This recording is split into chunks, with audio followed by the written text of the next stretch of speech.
Let's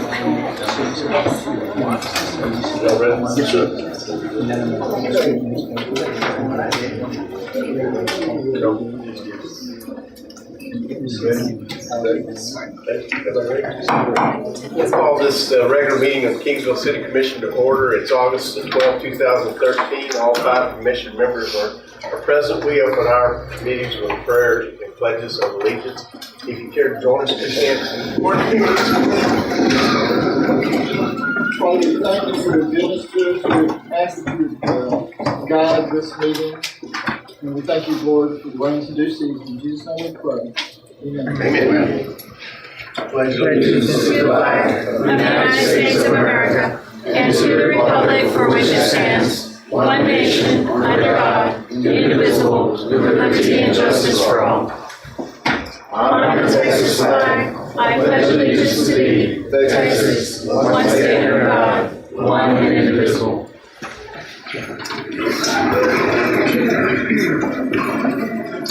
Next order of business is to approve the minutes of previous meeting.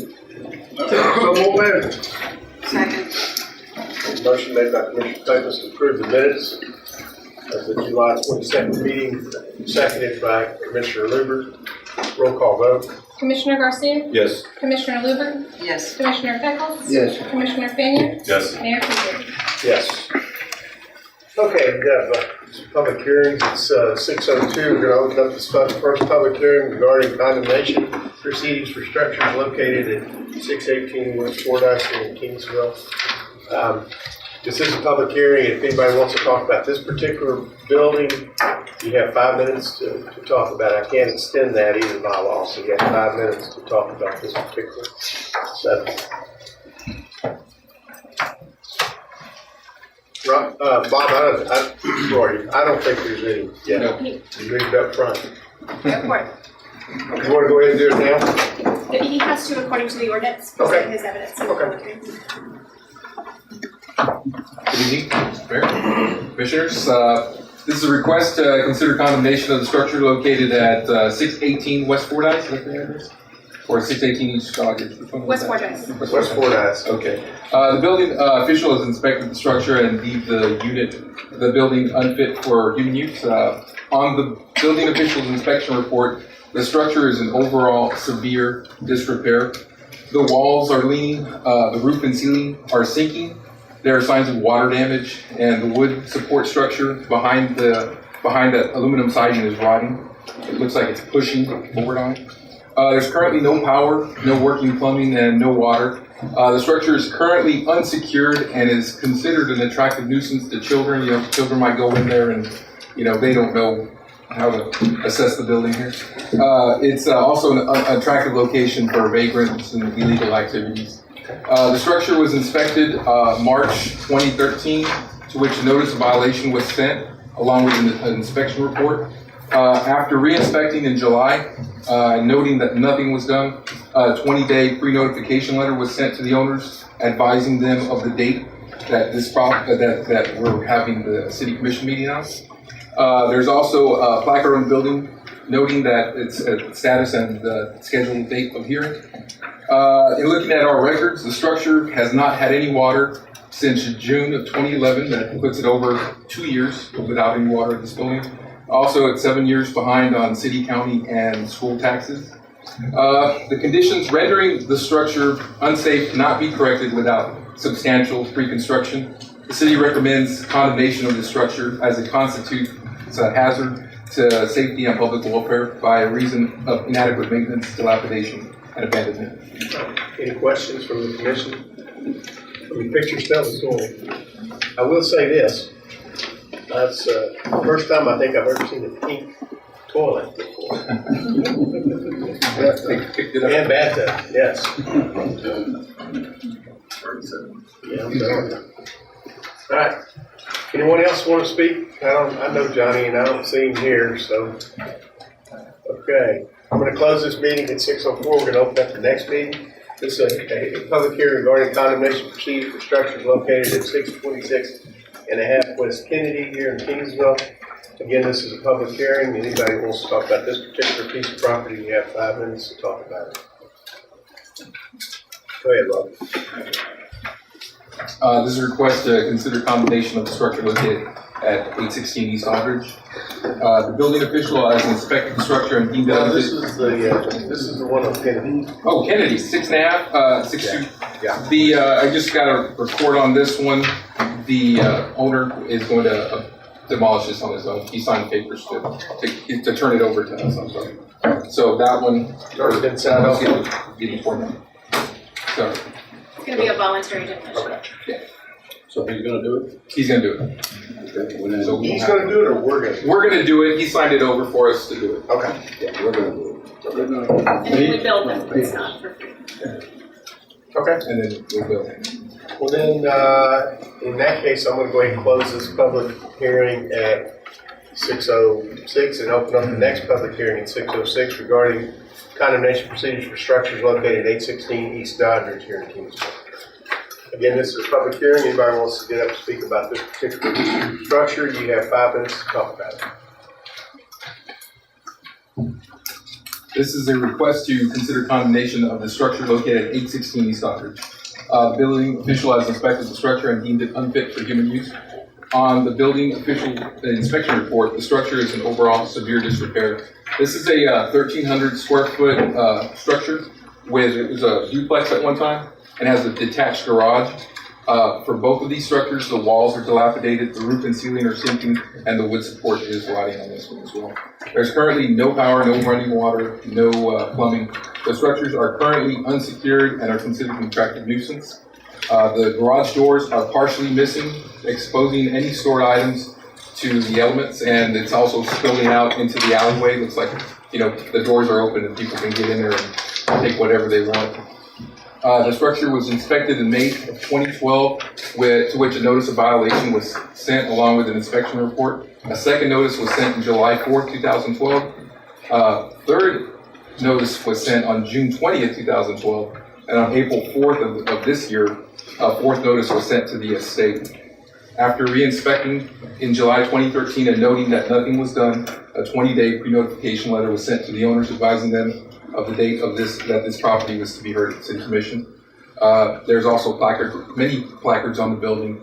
And so, in looking at our records, the structure has not had any water since September of 2008. It's been more than 5 years on that one. They're also 13 years behind on city, county, school taxes. So that being said, the city recommends condemnation of the structure as it constitutes a hazard to safety and public welfare by reason of inadequate maintenance, dilapidation, and abandonment. Okay. All right. Any questions or comments from the commission? Anybody want to speak about this building? Okay, it's 6:08. We're going to close this public hearing. We're going to enter reports from the commission staff. Mayor, I don't have anything. We have several guests in the audience, and they can come forward according to your wishes. Yes, I think Ms. Blaha and Karen Griffin from the school district are here. They want to do. Y'all want to do a presentation on your elections coming up? All right.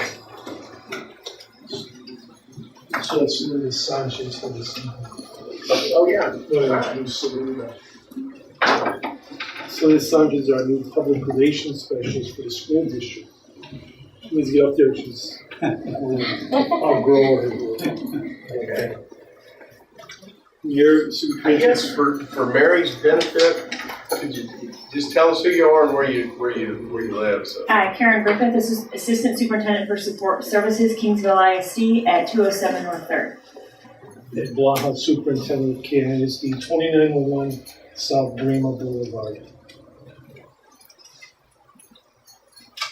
Celinda Sanchez, Public Relations Specialist in. 207. Yes. Okay. All right. Who's going to give this presentation? Well, it's going to be a combined effort by myself, Mr. Blaha, but I'll go ahead and start it out. Kingsville ISD is wanting to do a tax ratification election. What a TRE is where the voters are asked,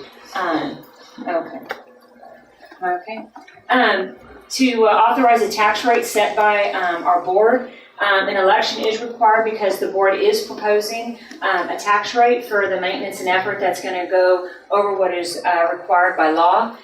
The board is proposing this action to maximize revenues from the state under the Texas school finance system, and the board is attempting to meet the needs of the students at the lowest possible cost to KISD and the taxpayers. Okay, what is M&O and INS?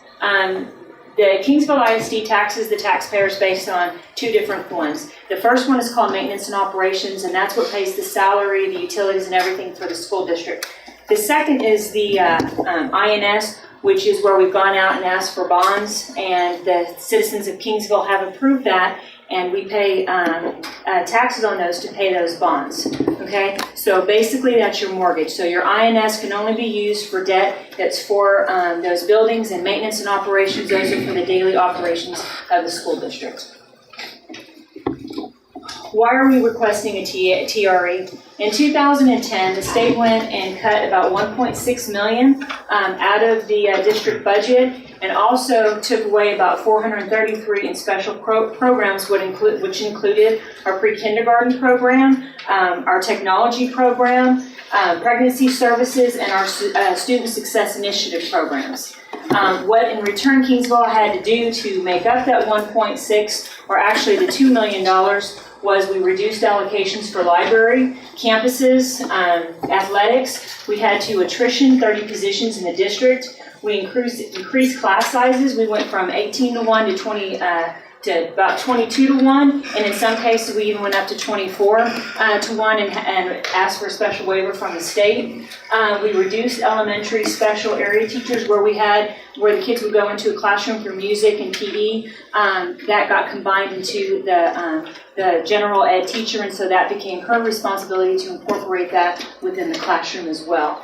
We reduced maintenance budget, which in fact in turn reflects our conditions of our building, and we also froze salaries. So for the past 2 years, we have not gave a salary increase, and in looking at Region 2, which is all the school districts around the surrounding area, Kingsville ISD is second to the lowest paid in this area. So if we're wanting to attract good employment and good teachers for our students, we got to make sure that we're in good competition so that we can attract the best qualified. And just back on the $1.6 million, school funding is biennial, so it's every 2 years the state legislative body meets and they determine how much money. In 2010, state legislators took out $5.4 billion out of public education, and the districts were forced to survive on what we're giving them, which was the $1.6 million cut. This past legislative session, they passed a bill that had more money into education. It's a matter of how you look at more.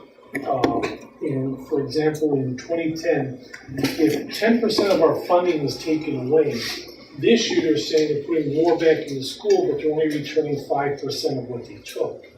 The original 5% above that has never been given back. So really, it is a fact that they are putting more money into education this year, but it's not restored to the level that it was in 2010. And so therefore, the district has had to fulfill all state mandates with less money these past 2 years and in the future with the new state assessment and to take care of student success initiative, which is really to help struggling kids. And so the district still must follow those mandates, but with less financial support. Okay, and what we're asking for the citizens of Kingsville to do is support us in what we call a tax swap, where we're going to take 13 pennies and add it to the M&O side and take it away on the INS. And the reason why we're asking for this is because the effect it has on our funding. What it does to M&O is that when we take those additional pennies and we add it on the maintenance and effort side, the state matches those pennies. So for the first 2 pennies per student that we have at school, the state will pay an additional $59.97, which attributes to about $548,125,000. The additional 11 cents, it yields $31.95, which is approximately $1.6 million. So together, aggregate on the state side, the district will receive $2.1 million more for those additional 13 pennies. Where on the INS side is where we're just getting tax revenue. That 1 cent of tax generated only produces about $69,000. So 13 cents generates 902. That's how much is generated on the INS side. Diego? So, to bring it up, the gain that Kingsville ISD will get from swapping these pennies is the 2.1, and of course we're going to have to transfer because we still have to pay that debt on the INS side, so we're going to transfer that over. So the net benefit to Kingsville is $1.2 million, and it's not costing the taxpayers any additional money. This money is coming from the state of Texas. If we can go back to the previous slide, Dr. Cruz, one more. The 2 cents, the way school finance is set up, these 2 cents, the first two you see there are referred to as the golden pennies because of the yield that the state gives you on it. Anytime the tax rate base is set at $1, school boards have the authority to raise it to $1.04 on maintenance and operation without voter approval. So there are 4 cent leeway that the state gave school districts. In order to maximize the revenue, you must go past $1.04. And the only way that is possible is through voter approval. So when this particular finance system was created, it was really to put the burden of tax increase on local school boards rather than the state legislative body. So if you want this additional money, we'll give it to you, but you go to your voters and you ask for them to approve raising taxes to 117. But you can see the yield really does pay at a higher rate. The $59.97 is really based on what an Austin property value does deliver to the Austin ISD. So in other words, it's also referred to as the Austin revenue. So that's what it is.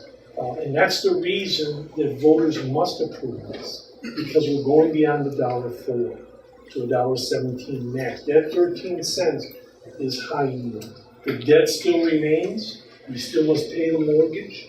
And so that's why Ms. Griffith referred to the transfer of that $900,000. And the law lets you transfer that money, that 13 cents from your INS funding to your M&O. No, M&O to INS, not INS to M&O. You cannot transfer money from your INS to pay for M&O. However, you can move money from your M&O to pay for INS. What's happening in this election is we're asking to increase M&O. And I think if we go to that third slide again. Okay, I see what you're To your chart. Yeah, go one more. 2 more. There you go, right there. Right there. So what the district is asking is, our current rate is $1.04. We're asking to increase that by 17 cents, 13 cents. So the proposed tax rate will be $1.17, which is the maximum that we can go up ask for the Forward. Thank you. On the interest and sinking, the current rate is 47.89 cents. We're going to decrease that 13 cents, so the M&O, the INS rate will now be 34.89 cents. And so you can see that either way, the tax rate is still $1.5189. Either way, before or after the swap. The tax rate is going to remain the same. It's just where the 13 cents is placed. Next one. So that's all we're doing is we're taking 13 pennies from the INS and we're moving it to the M&O. There is no tax increase. It's going to stay the same. I'm sorry if I'm in any way. Okay. How will the revenue be used? Like I said before, our teachers have not had a salary increase in over 2 years, and we're one of the lowest paid districts in Region 2. So we'd like to use that for employee salary increases. Campus capital improvements, we have a lot of improvements. You know that when you have a building, you have to maintain the roof, the ACs and whatnot. So instead of having to continuously go out to the taxpayers and ask for money, we want to set aside money so that we can keep your property ongoing. Also, upgrade district transportation. Our newest bus is 6 years old, and so we've been having issues as we're going out of town and taking kids out on field trips for athletics and band. We're having issues with our buses. So this year we did pass to have some maintenance tax notes, and we purchased 4 brand new buses and also a special needs assistant bus. And so we want to keep that and try and add a new bus every year so that we can make sure that we maintain a constant good fleet. Also, we're wanting to do curriculum enhancements that are required by legislation, our dual credit and college career readiness courses, and I'll let Mr. Blaha speak on that, and also our technology upgrades. We do have in Kingsville ISD one of the highest rated technology school districts in the area. So we want to keep that and make sure that we're on top of technology, giving iPads, netbooks, and for our students, yes. And so, Mr. Blaha. And the dual credit college readiness, career ready. I'm pleased to announce that we created a partnership with Texas A&M Kingsville. In the fall, we're starting a new pre-engineering program with our junior class. One of the things I met with Dr. Talent, and we had a luncheon for our top 22 seniors this year that graduated, and we sort of celebrated their accomplishments. Out of the 22, 9 were going into engineering. Not a single one was going to Texas A&M Kingsville, and that bothered me. We have a world-class School of Engineering right here in the shells of KISD, and we didn't have a single student going there for engineering. And so I told Dr. Talent, we've got to work on this. So we'll start a program this fall. We're also going to start a pre-health science program. We don't have enough kids going into the medical field. Whether you want to be an x-ray technician, a medical technician, or a doctor. The idea is we need to open that pathway, and so we'll start that in the fall. We met with Dr. Espinosa with CBC. We're going to be full-time partners in getting kids ready for career readiness, job certification with real-life skills. We talked about, I know in Beeville they have that petroleum and gas program, but we need something like that in Kingsville for our kids. We're looking at to expand our opportunities. If we have a student that wants to be a pipe fitter, if that's what he or she really wants to do, then we're going to provide a pathway for them to be successful with that. We're also going to work with, partner up with Workforce Solutions to put our kids in the job area, related fields where they feel their career is going, give them on the job training while in school. Basically, theirs allows them to understand the transition to the next phase in their life. So it's a great partnership. I will tell you the ratings did come out, and the school district did meet state standards this year. So that means the district has lost the unacceptable rating that we've been carrying for quite some time. Our high school also has shed that unacceptable rating and has now met state standards. I wish we could say we accomplished it all in the first year, but we did not. But I will say we've turned the district into the direction that this is where we want to go. We will always focus on what's best for kids and doing what's right for kids. Providing an education, whether it's college 4-year ready or career readiness with skills that are extremely marketable and can earn a wage to sustain a family. The more we educate our kids in Kingsville, it's a great deal for the city of Kingsville as well. To have a workforce that's ready, skilled, and ready to step in to attract new industry into the area, it makes ours highly marketable. And I think the greater we focus on preparing an education for all students, it's a win-win for everybody within the community. Okay, so what can you do? You can vote for or against the following proposition, and the proposition will read, approving an ad valorem tax rate of 1.6489 per $100 valuation in Kingsville Independent School District for the current year, a rate that is 13 cents higher per $100 valuation. That is the school district rollback tax rate. Now, it does say $1.64 because the M&O rate is going from $1.04 to $1.17, and you have to add that onto your current INS rate that is 0.4789. So when you add the $1.17 to the 0.4789, that comes up to $1.64. However, the Board of Trustees is going to reduce the INS rate by the 13 cents, making the total tax rate of $1.51.89 contingent upon the approval of the TRE. So, and voting for this earns the additional $1.2 million for to Kingsville ISD per year. Okay, what neighboring districts have passed that? Here's a number of districts. In Region 2, you have Cal Allen and Toloso Midway, and you'll see that most of these are valley districts, and then the reason why is because that if you know that down in the valley they are growing, so they have, they're building a lot of schools down there, so they have a lot of INS debt. The only way the swap is possible is when you do have a high INS rate so that you can take the pennies and swap. So down in the valley, there are numerous districts that have INS debt because of the expanding school districts down there. So all of these have already done and been successful with the TRE. Voting dates. Early voting will start on August 19th. We'll be at administration and also at some of these selected sites. We'll be there from 8 to 4, Monday through Saturday, and also we'll have extended hours on Thursday. And then the election day will be August 29th, which is a Thursday from 7 a.m. to 7 p.m. at the locations that we've currently always had elections. Okay, and just a reminder, Senate Bill 14 changed how you can vote. And in order to vote, you must have a valid ID, and they have listed 7 acceptable forms of ID that you can use when coming to vote. So we just want to make sure that this is a change from the state, not from Kingsville ISD. So in order to vote, you will need to show a form of identification. Any questions that we can entertain? Anybody have any questions?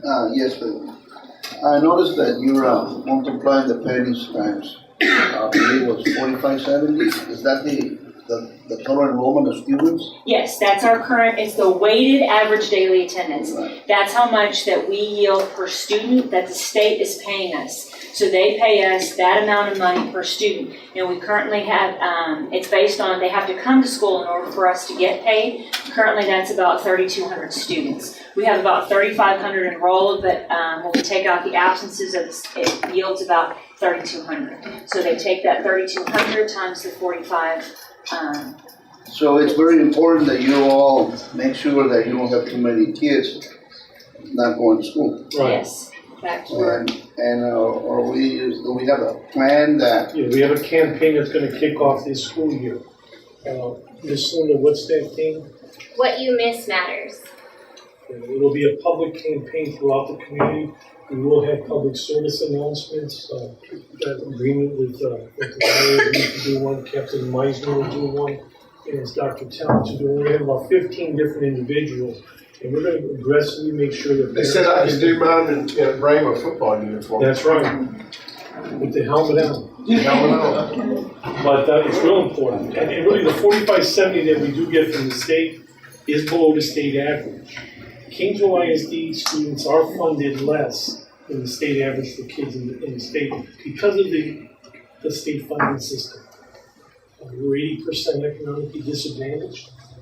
So the additional TRE, the potential funds generated from that would allow us some additional.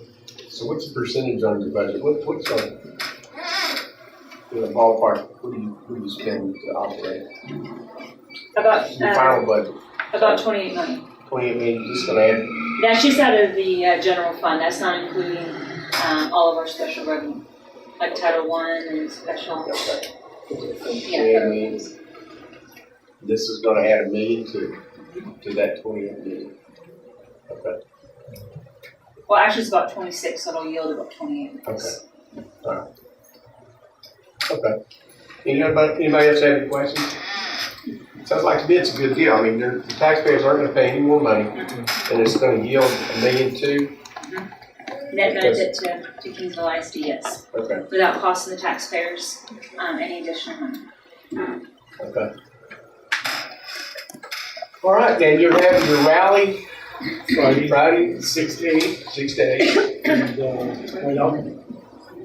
Friday. Oh, sorry. Yeah. Not the election. Not an election. I'm trying to get it perfect. Sorry. But it is this Friday from 6 to 8. That's your back to school. Yes, it's going to be the second annual community fair, and we had set a goal, and we have exceeded our goal. Last year we had 42 booths, and we currently have 56 booths. So we have more organizations that are involved with us, and we're really excited. We extended it a little. That's right. You know, I know we've had this discussion before on your school attendance, and I think Commissioner Pecos is rightfully concerned. I think everybody is. You know, Mayor White, when he was mayor of Houston, having a program, and we need to look at that thing. It was very effective. He actually had people that identified early in the morning who wasn't in school, and they went to the house and knocked on the door that morning, and it was organized. They didn't use it. You know, it was very effective. Now, if Houston ISD can make it happen, I think we can make that happen here in Kingsville. And I think they still use that program. We're determined to increase the attendance, only because we know that every day a child misses, it's time we can't recapture and teach. And so it's critical that parents understand we're going to have a strong attack on parental involvement. We want parents to be a true partner in their child's education. And it's really easy to say, here you got them from 8 to 4, they're yours, well, they're ours. It takes parent and school working together. The school is no longer an island, working alone and not having a connection. So we will work on addressing parental involvement, the attendance issue.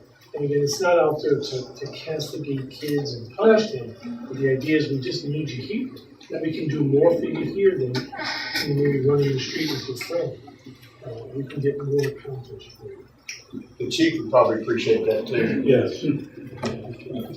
Do we have a truancy officer at this time? No, we do not. What we are going to work on is at the campuses where we struggle with this parental involvement, will help lead that attack on getting out there to visit the families. What about communities in schools? I mean, is that something that we can use? We have in the past. Your grant was not refunded for this coming school year. They were not awarded. Really? But we did keep 3 of the employees, I believe, at our secondary level to really work on the kids there from July on. So. Sorry to hear that. Okay. Anything else? Good luck. Thank you. Well, thank you all very much for We'll see your you Friday. time and attention. The community rally is from 6 to 8 in front of the school administration building. Yeah, school administration building, 6 to 8. Free food, free drinks. Meet everybody. Oh, yes, it'll begin at the train depot, the way it did last year, and it'll lead into the administration building on 207th Street, so. Or Thursday. 6 to 8. Everybody's welcome to come out. We have different various churches, open to the community organization. The whole idea is together we help educate our children. Thank you. Thank you. All right. Anything else? No, I don't know. Courtney? Just a reminder that this Friday is the deadline for agenda items for our next meeting on the 26th. We'll have, I believe, a budget workshop on the same day, but prior to our 6 p.m. meeting time on the 26th, and a budget workshop on the 27th. And then the following week, so a little bit more of the same with budget workshops on the Tuesday after Labor Day. And then a meeting again with a budget workshop prior to a 6 p.m. special meeting where we would potentially be having some public hearings. Okay. Any questions about that? Okay. All right. Anything from the commission? I want to talk just briefly about our meeting today. It's there's groups of people here in Kingsville that have met this. We had our second meeting today, and it deals with pretty much the heads of all of our local industries and the county and the city and the school district. Commissioner Pena and I attended with the city manager today, and really what we're studying or considering is working on a campaign to market ourselves. You know, everybody here is well aware of it. We have the jobs in Kingsville. We just have people living there. And the university, we had a meeting at the university, and Dr. Talent was gracious enough to have his marketing people there to talk to us about this subject. And these are guys that have put it together for the university, and you see what they've done in their numbers. They've gone from a little over 5,000 kids in 2008 to they're bumping 8,000 kids this year, and they're projecting, past 10,000 before too long. So, I mean, these guys have really done a remarkable job at the university, and we're thinking, well, gosh, if they can do that for them, maybe they can help us. And it's going to be a community effort with another private public partnership with Celanese was there, King Ranch was there, the Naval Air Station was there. We didn't have any. We had somebody from the county judge was there. We didn't have anybody from Border Patrol, but I mean, we had some of our developers were there. I believe it's something that we're studying and eventually we'll bring to the commission. It's kind of premature right now, but it's something that I just wanted you guys to be aware of that we're looking at. And that's all I have. Anybody else have anything? Well, just going along those lines, it's, we've been having problems in contractors coming in and building homes. And that's one of the main reasons why we use a lot of people to focus. And hopefully it was the new project that we're working on that building was 100 homes that will solve maybe not the whole problem, but maybe partially. Well, I think that a lot of the major issues that we have here in Kingsville we're addressing now, but it was kind of interesting. Dr. Talent said that, and these guys do a lot of study. I mean, it's scientifically done. I mean, he says they're really good with their data, and he said you're going to have some surprises. He said you're going to have some people that are telling you the reasons why they're not living in Kingsville that you've never even thought of. So it's we can talk about education, housing, and appearance that we know that we need to address, but there's going to be other issues too. So it could be a good thing, and we're studying. So it's really kind of premature, but I just want to let everybody know that it's out there. Okay, anything else? All right, let's go to public comments. It's an opportunity for anybody that wants to come up to the podium and tell us who you are, where you live. You have 3 minutes to talk about any subject you want to talk about on or off the agenda.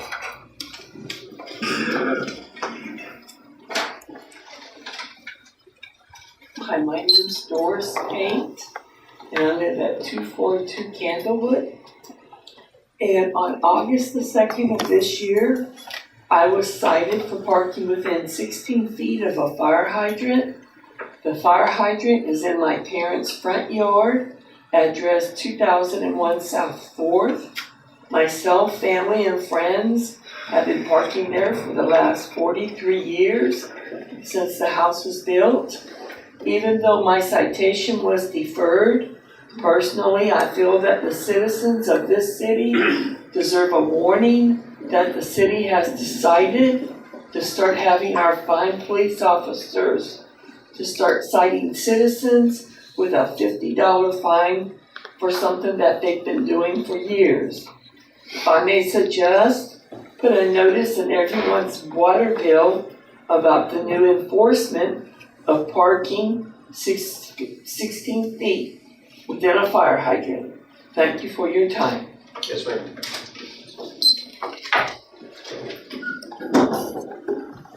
Alfred Asasi, 213 West Sage Road. There's a group of citizens here. Want to thank the city manager and the city engineer for listening to us. We invited them to a citizens group meeting next week or the next 2 weeks. We tried to do it this Sunday, but it just time was too short, and thank Mr. Thankos for listening to us. Our concern is they're only patching a portion of Sage Road. There are potholes developing. Young Drive, there's Mr. Zavala and Mr. Florence who live off of Young Drive. Their street's terrible. Our street's getting patched or fixed. And I know there's others, but again, thank you. And again, look forward to having you in our citizens group meeting. Thank you.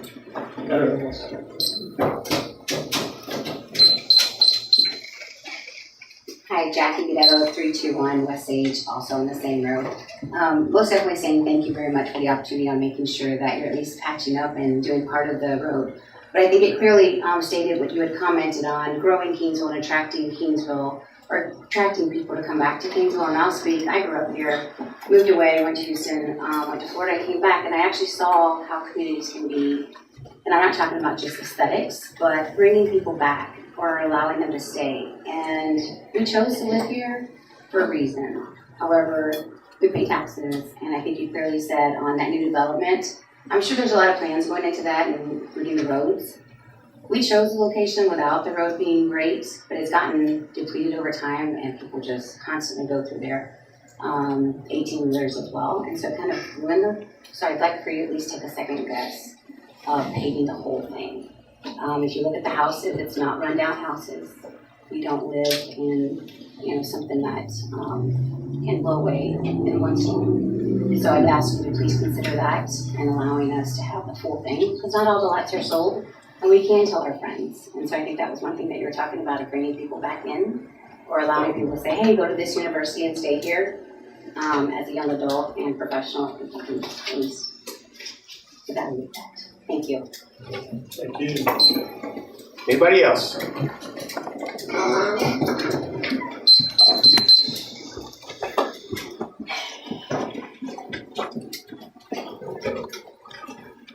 Jordan Reese, 203%. Hello. How are you? How you doing?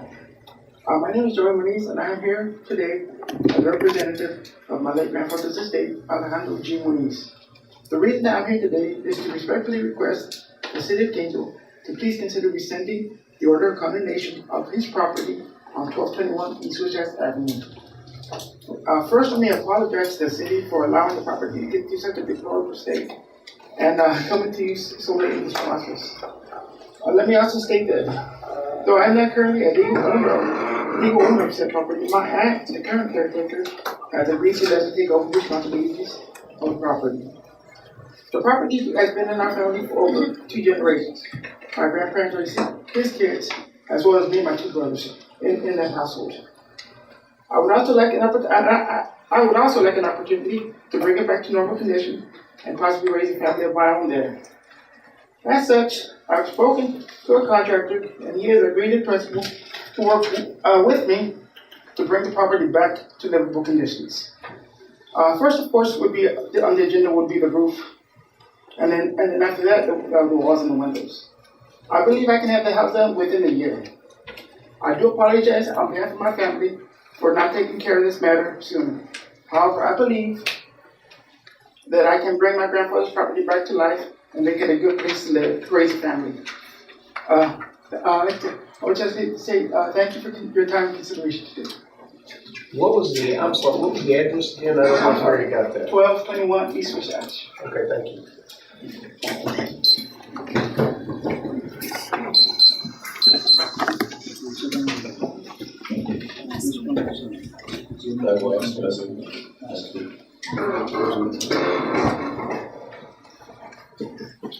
Hello, my name is Jesse Rodriguez, and I live at 221 West Sage Road. And I heard you all talking about attracting different people or more people to the city of Kingsville. Well, we moved from Corpus Christi to Kingsville, and we decided to buy in the area of Sage Road because of the properties, the land. And I decided to come to Kingsville because my girls are getting bigger and we wanted them to attend this college here. But we never intended to move over here, pay high taxes, and our roads not being fixed. I've got high dollar vehicles, and I've had one vehicle ruined because the potholes were like 8 to 12 inches deep. And that is very unattractable for, especially if you all are trying to attract more people to come to Kingsville. So I did come here, and I love it here, and my family loves it here, and we intend to stay here. We just wish that the city would fix our roads. Thank you. Thank you.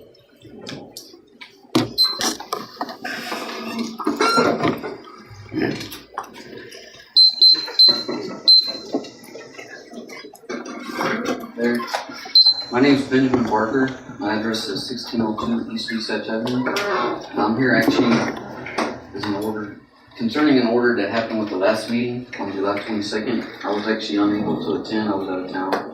I'm back now, and it's regarding the condemnation of 420/422 South 18th Street here in Kingsville, Texas. And I've already talked to contractors. I've secured bids and everything. Basically, I'd like to ask for the rescinding of the condemnation order. That way we can actually secure the building permits, get the construction started. I mean, the overall structure is pretty good. I've secured the building already, put locks, everything. The cleaning out is probably about 25 to 50% done. And then the trees and the roof alone is in 7 days. Excuse me. The siding and windows, complete refurbish is what I was looking to do. But I'd just like to ask the commission to consider rescinding that order so I could actually pull the permits and get the progress going on. That's about it. Thank you. What's the address? It's 420/422 South 18th Street.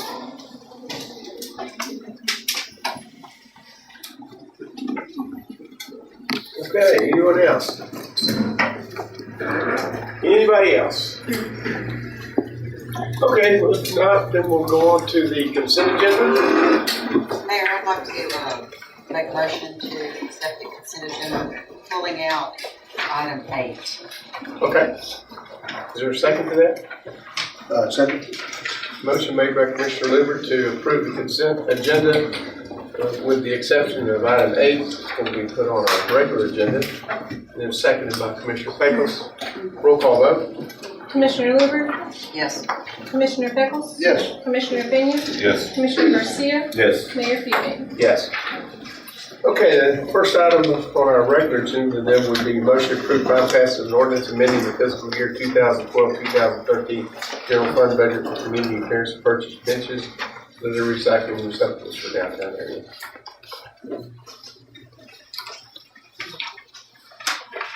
Commissioner, you put this on you. You have to put it on. Do you have any questions or comments about it? Yeah, this is item 8. The only reason I pulled this out is I'm not convinced about this garbage can. And right now, we already have a problem with the amount of space that we need in the existing can stand in. They fill up so quickly. And you want to put recycling on half of this, and trash in the other. Whereas one of the cans, or one of the pictures we saw at one of the Keep Kingsville Beautiful meetings, had a container like this with another container basically attached to it. One whole container was for trash, one whole container was for recycling. So I guarantee you that's not going to be adequate. The double would probably work. But this one is going to be, you're going to end up having problems downtown. That top's going to end up going away and it's going to be all trash. Okay. All right, any questions or comments from the commission? Well, and with that, I'd like to make a motion that we fund the benches for this and wait on the litter recycling receptacles for downtown. Okay, is there a second to that? Second. A motion made by Commissioner Liver to amend this item and pass the benches but not the receptacles, seconded by Commissioner Garcia. Any other discussion? Yes, Mayor. Commissioner Liver, why is it that you say that there's gonna be more garbage than recycling material. I think anybody that knows, you know, when you travel, anytime you use the trash can, we already have, there's not enough space in the trash cans now. When you go downtown, they're getting emptied a lot quicker, which is nice, which is really helpful. But if you go downtown after a weekend, those trash cans are completely full that you have right now. And if you're taking half of that space or a third of that space out of that. And I know we're getting hopefully more, but when you recycle, if we're serious about the recycling, you have to have a container for recycling. And you have to have a container for trash, because your recycling is going to take up more space than your trash is. If I'm reading this right, there's gonna be 15 trash cans? Mayor, could I ask staff to comment, because maybe staff has some answers to this question. Well, I'm reading.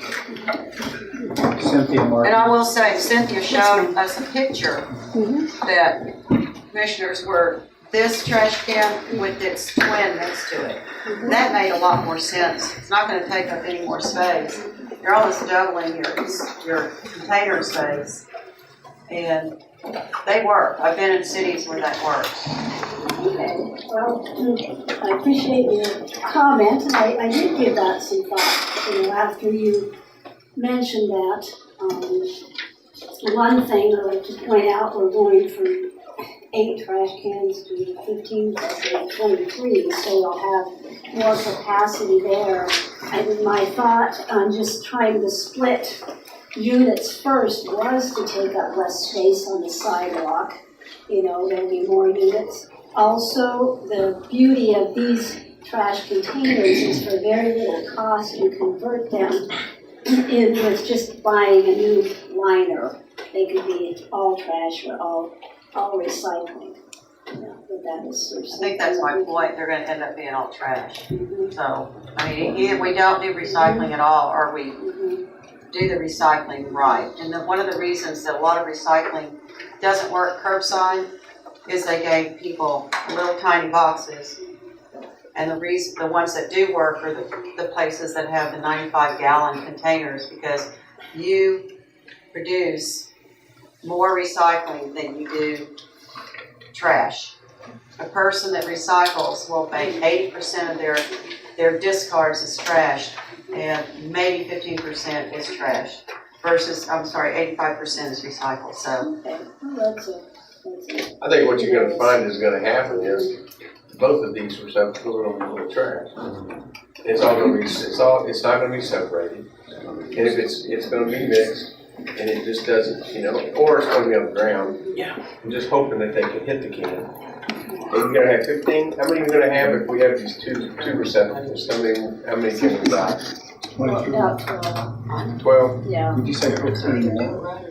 Well, 15, we're on the budget is to purchase 15. The split recycle, if we go to the double ones, like Commissioner Lindbergh is suggesting, then for that same amount of money, we can get like 11 tubers, you know, about 12 of the double ones. You know, and now in the double ones, each side is 32 gallons. So it's just to put together, because there's a cost savings over buying an individual, whether we, you know. What do you want to do? So. What do you want to do? What staff want to do? Okay. You're not gonna hurt my feelings. Okay.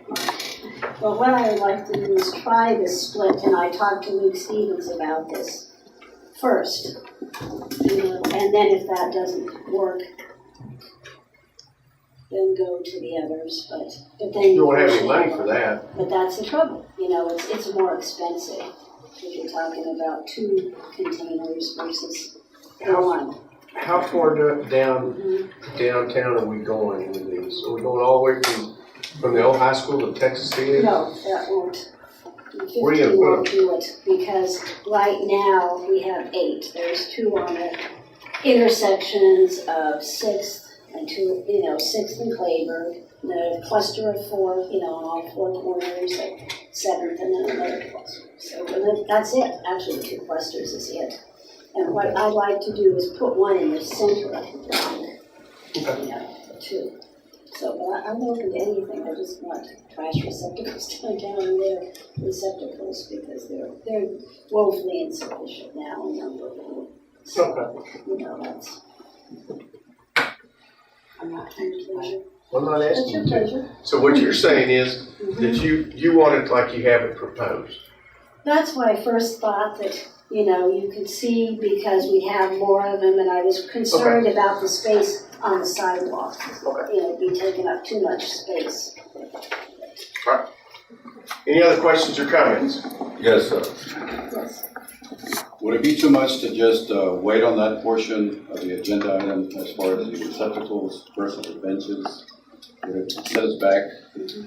No. Just to reevaluate what Commissioner Lurie is saying That would be and fine. kind of incorporate everything into that purchase? Make it simpler or? Well, if I could, I keep hearing from the city commission about us not making progress downtown. I'm trying to push staff to get there, and I think this is a responsible proposal. So I've been told by various people that downtown isn't ready for it, and I'm told by others, like I said, that nothing's going on. So I'm trying to push staff in this direction to get things done in a responsible way, and I think this proposal does that. All right. Any other questions or comments? How much money are we talking about the receptacles? Okay, an individual receptacle that's just solely trash or solely litter, like $7.25. If you bump it up and buy the split liner and a special lid that converts that to, you know, a combination litter recycling unit, that's bumps it up to $9.25. The double units that Commissioner Liebert was speaking of were $13.35. So it is a cost savings to buy the double units. My only concern was our sidewalks, and thinking back to Mr. Cardenas's presentation last meeting, it doesn't sound like the sidewalks would be widened in this, you know.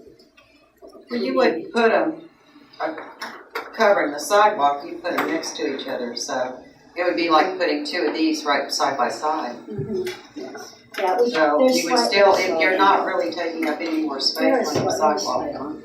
So, yes, we could do something in combination, a middle, a split one in the middle, and, you know, a double in the middle and split on the ends or whatever. You know, that isn't as important to me as getting them mid-block and getting more of them. All right. Any other questions or comments? Roll call vote. Commissioner Beckles?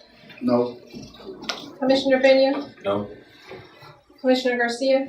Yes. Commissioner Luber? Yes. Mayor Hughes? No. Is there another motion that we need to make on this issue? Mayor, I move that we approve the ordinance amending the fiscal year 2012-2013 general fund for community appearance to purchase the benches and the litter recycling receptacles for the downtown area as staff approved. Second. Right. Motion made by Commissioner Peckles to approve the proposal as provided by staff, seconded by Commissioner Pena. Any other discussion? Roll call vote. Commissioner Pena? Yes. Commissioner Garcia? Nope. Commissioner Luber? Nope. Commissioner Beckles? Yes. Mayor Hughes? Yes, next item is consider condemnation of structure located at 618 West 4th here in Kingsville.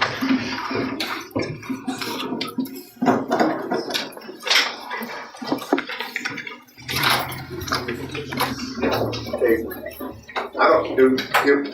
Does anybody have any other questions of Bob? Okay, who's got the language? Okay.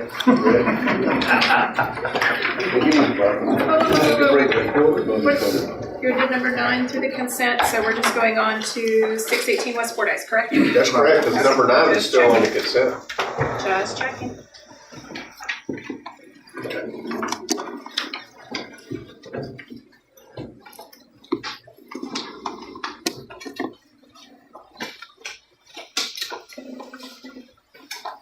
Ready? Is there a motion? Let's just go ahead and make a motion to condemn this property. I don't think there's anybody that's come forward on. Nobody's come forward over all this time. Nobody's come forward. Has anybody contacted anybody? Okay.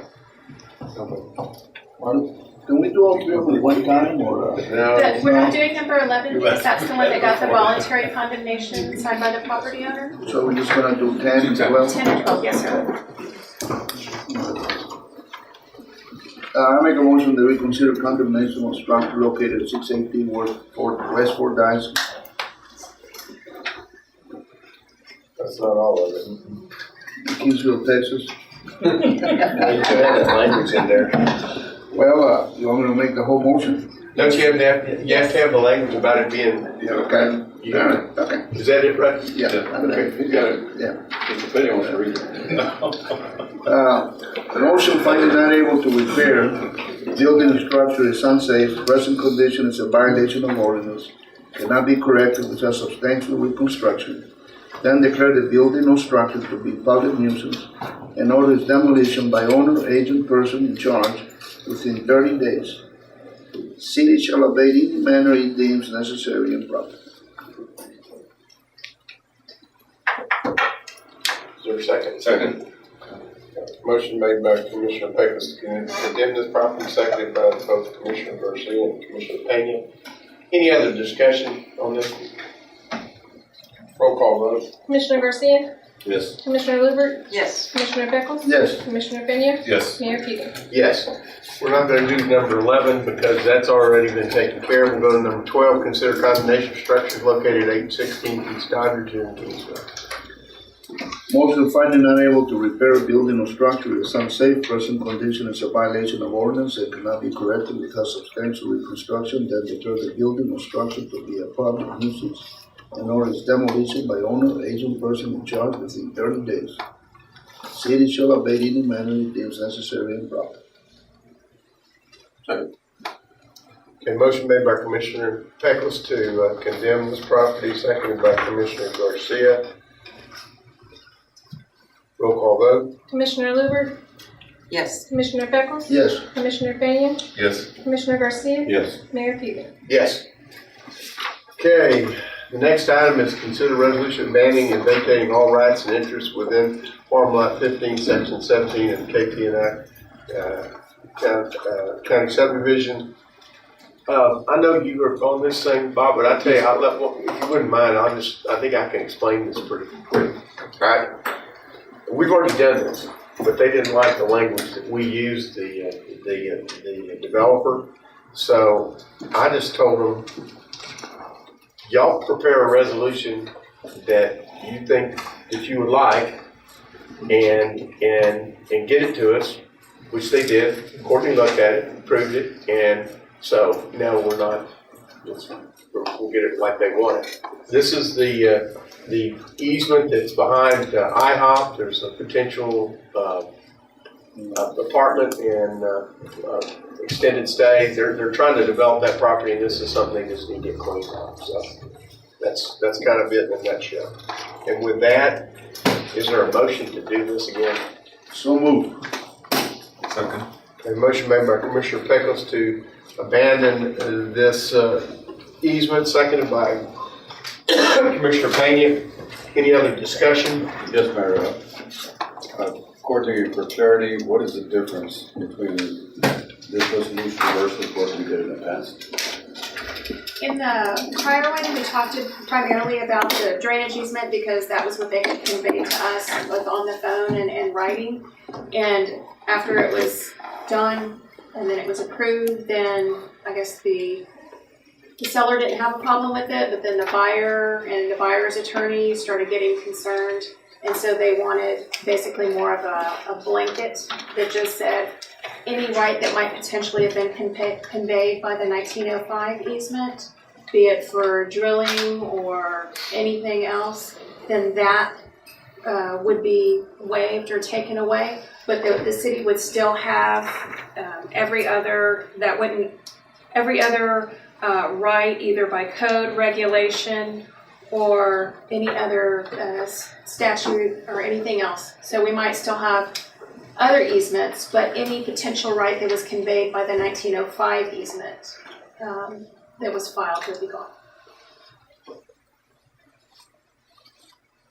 Any other questions? Roll call vote. Commissioner Pickles? Yes. Commissioner Fenya? Yes. Commissioner Garcia? Yes. Commissioner Luber? Yes. Mayor Buhey? Yes, next item is consider out-of-state travel for me to Washington DC from September 8th through 10th for city business related to legislative and military issues. I believe that Dick attached our agenda as we have it right now. I know we're going to spend Monday in the Pentagon pretty much all day. And that one of the reasons why you have to go up ever so often is it's just like the military here. These billets that we need to these people we need to talk to in the Pentagon, they switch so rapidly. You know, we got officers out here that are here for 2 to maybe 3 years at the most, and some of the people that we need to visit we've never met before. I know Kingsville thinks that NAS Kingsville is the center of the Navy, but Big Navy doesn't even know we exist, and a lot of them don't. And so it's important that we go up and show our flag every now and then. And it's I think it's been helpful in the past, and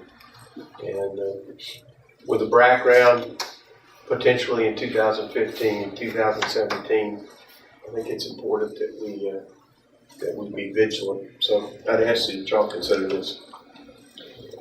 Mayor, Mag? Sure. I'm really sure that our counterpart, Meridian, Mississippi, probably goes twice as much to Washington, D.C. than we do. So this money is very worthwhile for the city of Kingsville and their citizens. So I make a motion that we consider the out-of-state travel for the mayor to travel to Washington, D.C. from September 8th to the 10th for city business related to legislative and military issues. Second. Motion made by Commissioner Pickles to approve this travel, seconded by Commissioner Garcia and Commissioner Pena. I just had one comment on that, Commissioner. We were visiting with the Vice Chief of Naval Operations one time, and he had a couple extra admirals in the room with him. And Dick's got this little dog and pony show that he does. It's kind of a little binder thing, and it really describes all of our assets.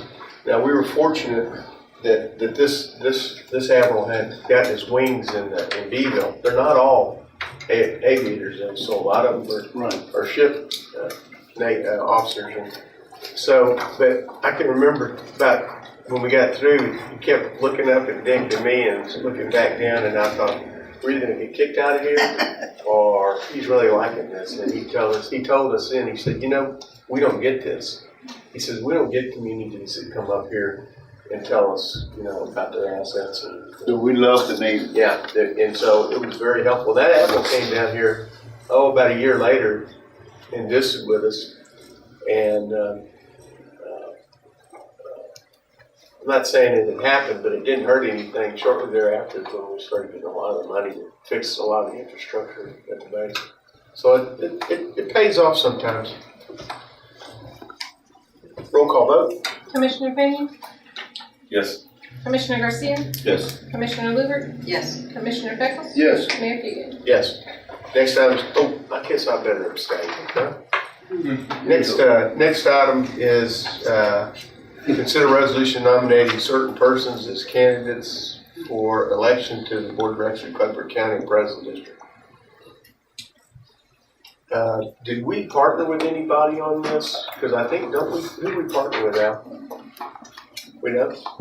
We're stand alone. We'll get one? Just one? Yeah. Big Al. Feel like a Lone Ranger sometimes. Gonna hold the line? Oh, yeah, sure. Okay. Was there a motion? So move. Second. Motion to appoint Commissioner Garcia made by Commissioner Pickles, seconded by Commissioner Lippert, and just comment, appreciate your service on that. I know that's a very difficult board, so appreciate you being there for us. Any other discussion? Thank you for your kind words. Well, and I know that Commissioner Pena, he's in the wings. He's prepared to. He's next in line. He's prepared to. In fact, I'm gonna probably resign one of these days and he can follow my trail. I may be too old, but.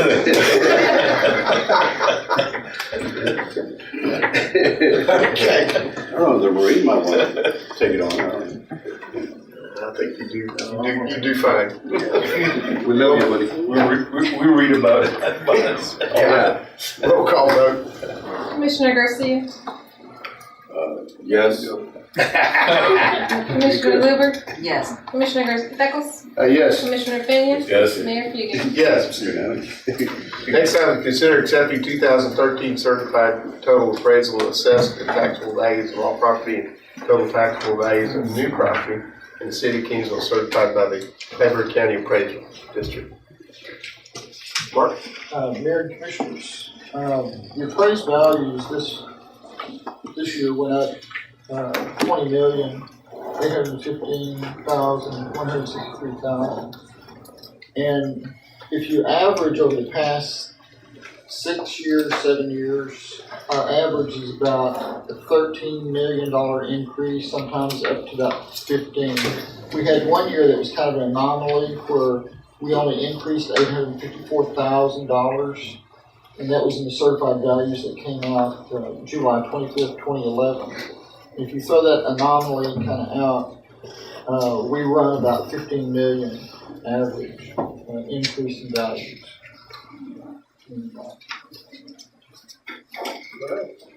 Melissa is here if you have any other questions and details.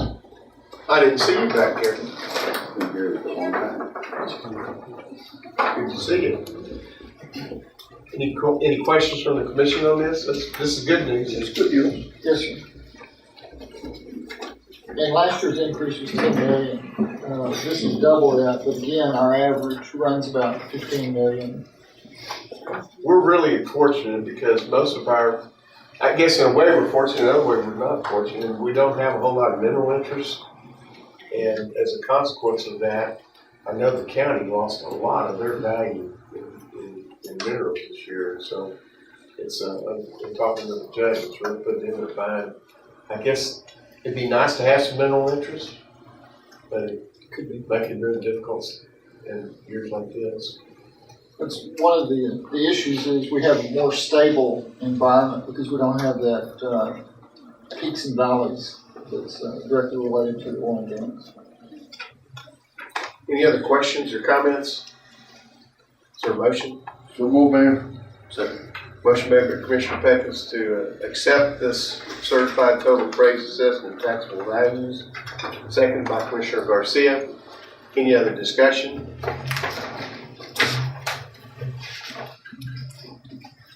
Roll call vote.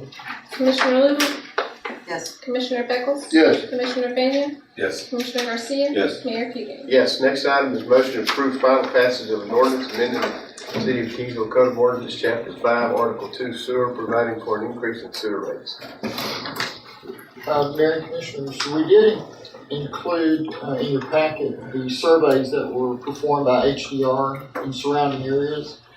And the City of Kingsville is about in the middle of the pack as far as in relation to the charges that we charge for our sewer rates as well as our water rates. And the proposed increase, which is in accordance to the model that in the study that we performed, and we have a 5-year study, and we're in the middle of that study and performing that, would be a 1% increase in water and 3% in wastewater, be in accordance to that model. Any questions or comments about this? Yes. I'm still, and I think I voiced some opinion in the last meeting, and I'm a little concerned about, raising these particular fees for,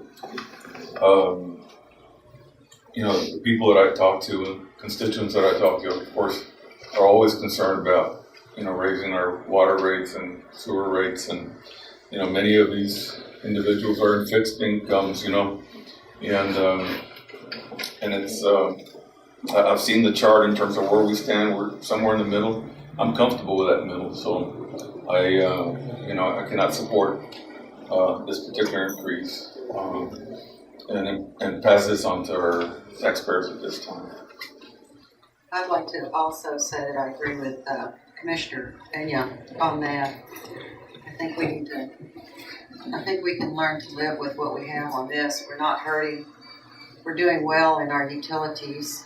If we keep adding businesses and homes, we're going to get the increases. So I have to agree with Commissioner Pena completely. And I'm concerned too, but I will say this, and I wish I would have taken a better mental note of this.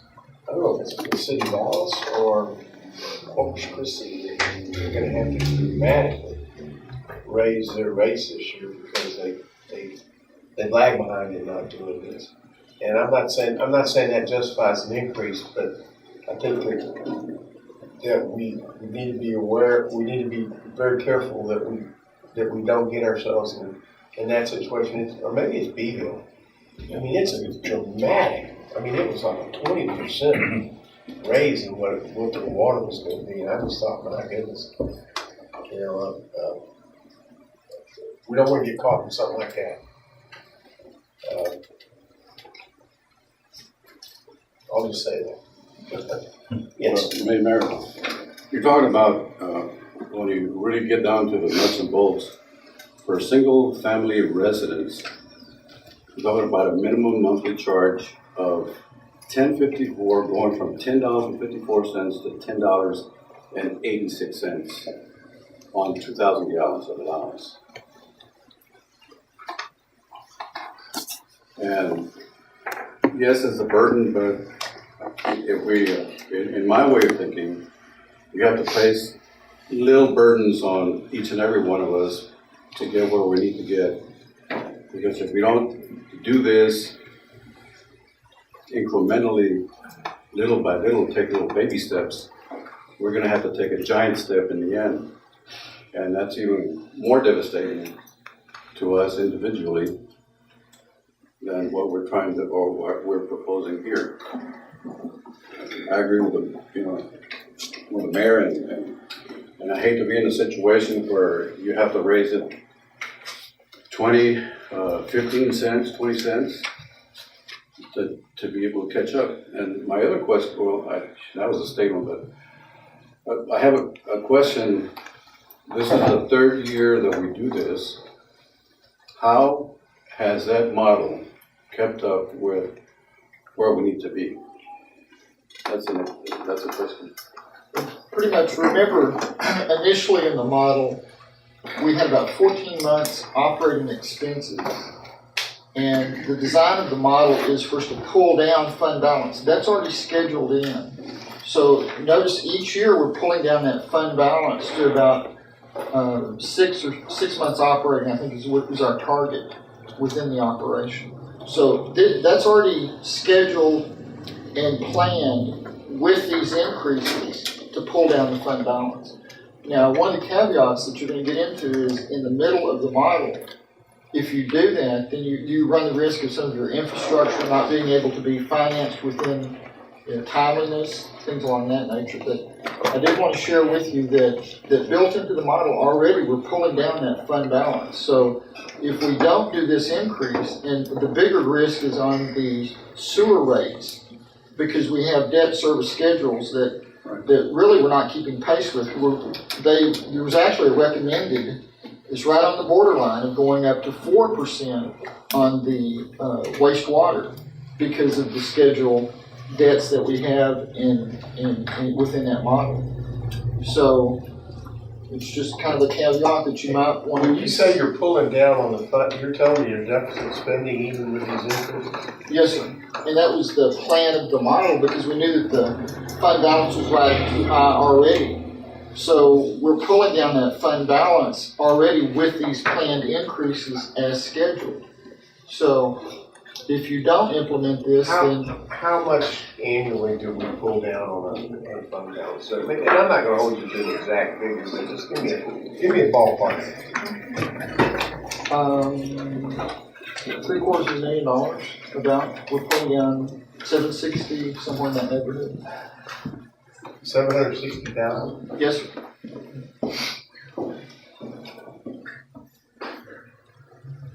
That's how much the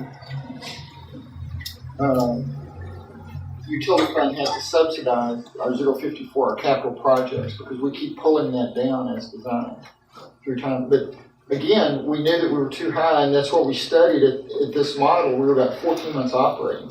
And the objective is to pull down about 5.5 to 6%. Or 5.5 to 6 months operating. When are you gonna start putting the brakes on? Also, you can have a fluctuation of several hundred thousand between your wet years and your dry years.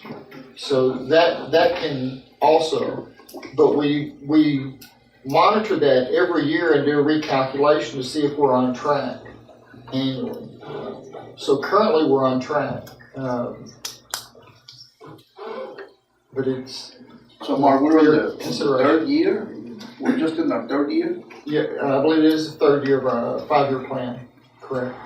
And we remember, we even had a moratorium on increasing between the old model, the previous model, and this model.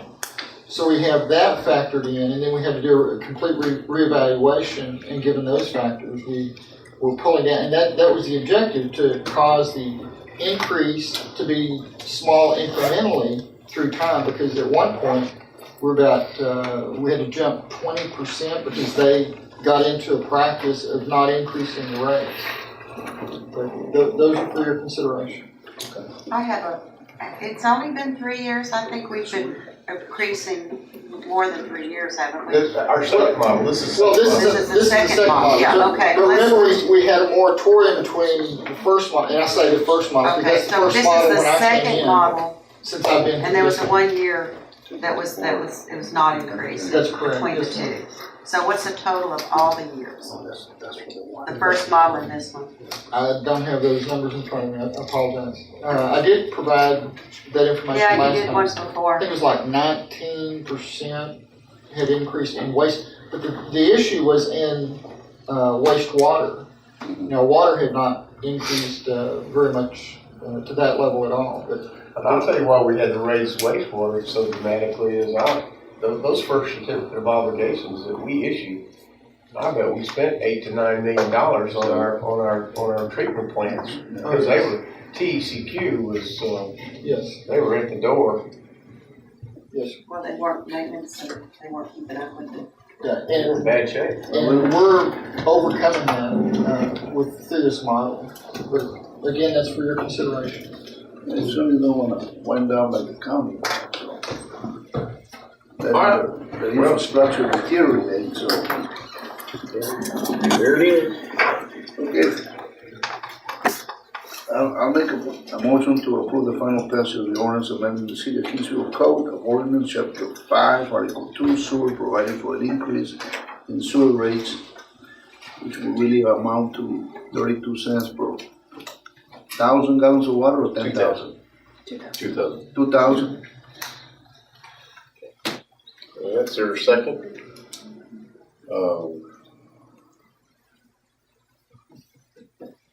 I'll second for discussion. Okay, there's a motion made by Commissioner Pecos to pass this ordinance, seconded by Commissioner Garcia. Any other discussion? Yes, sir. The difference, there's a difference between single-family residence, duplex, multifamily, and commercial, different price ranges here.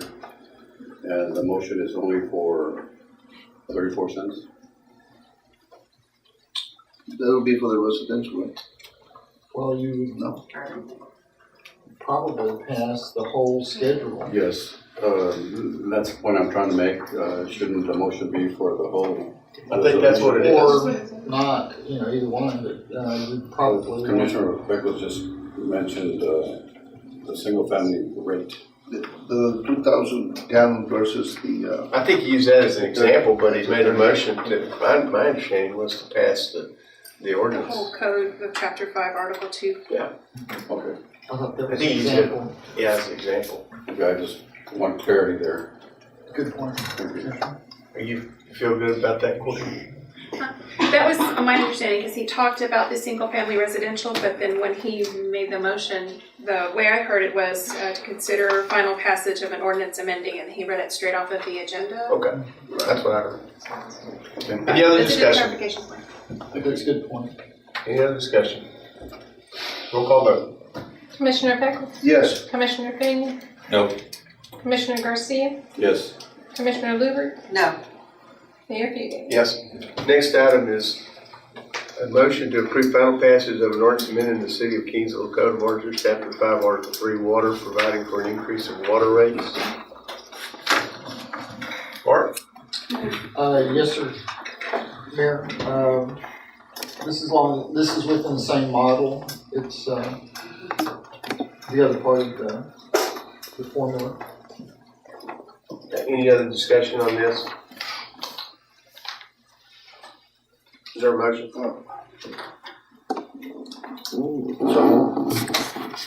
Is there a second? Second. Motion made by Commissioner Peckus to approve this ordinance, seconded by Commissioner Garcia. Any other discussion?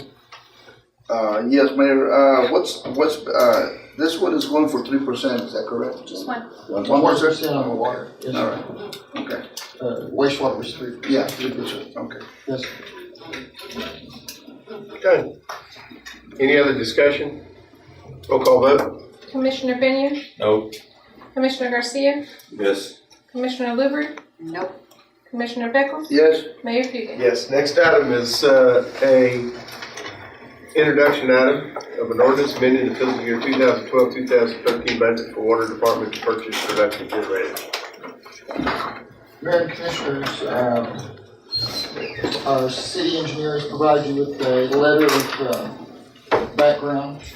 This was originally budgeted in fiscal year 12 out of the CO 2011 utility fund portion. It was for $480,000. And in fiscal year 12, we only expended $36,900. And the remainder should be expended this year in $375,000. I'm sorry, Mark. Yes.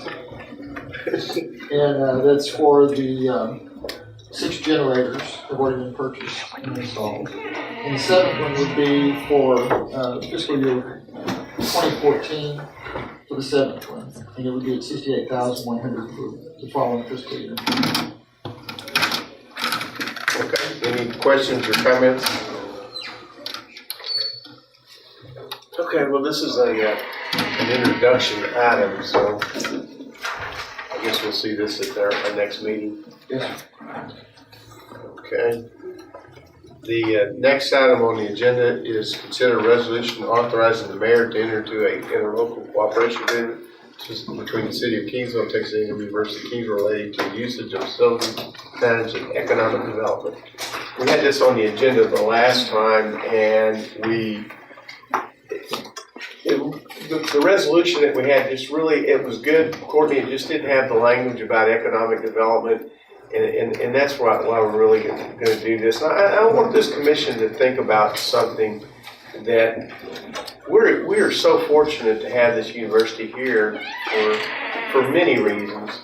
But I just want you to think about the economic impact that 8,000 students has on our local economy, and what it does for our sales tax, what it does for our ad valorem taxes, and just the vitality of economic vitality of this community. That doesn't take into consideration all the conferences and athletic events and events of all nature and consequence that take place. You just can't put a number on it.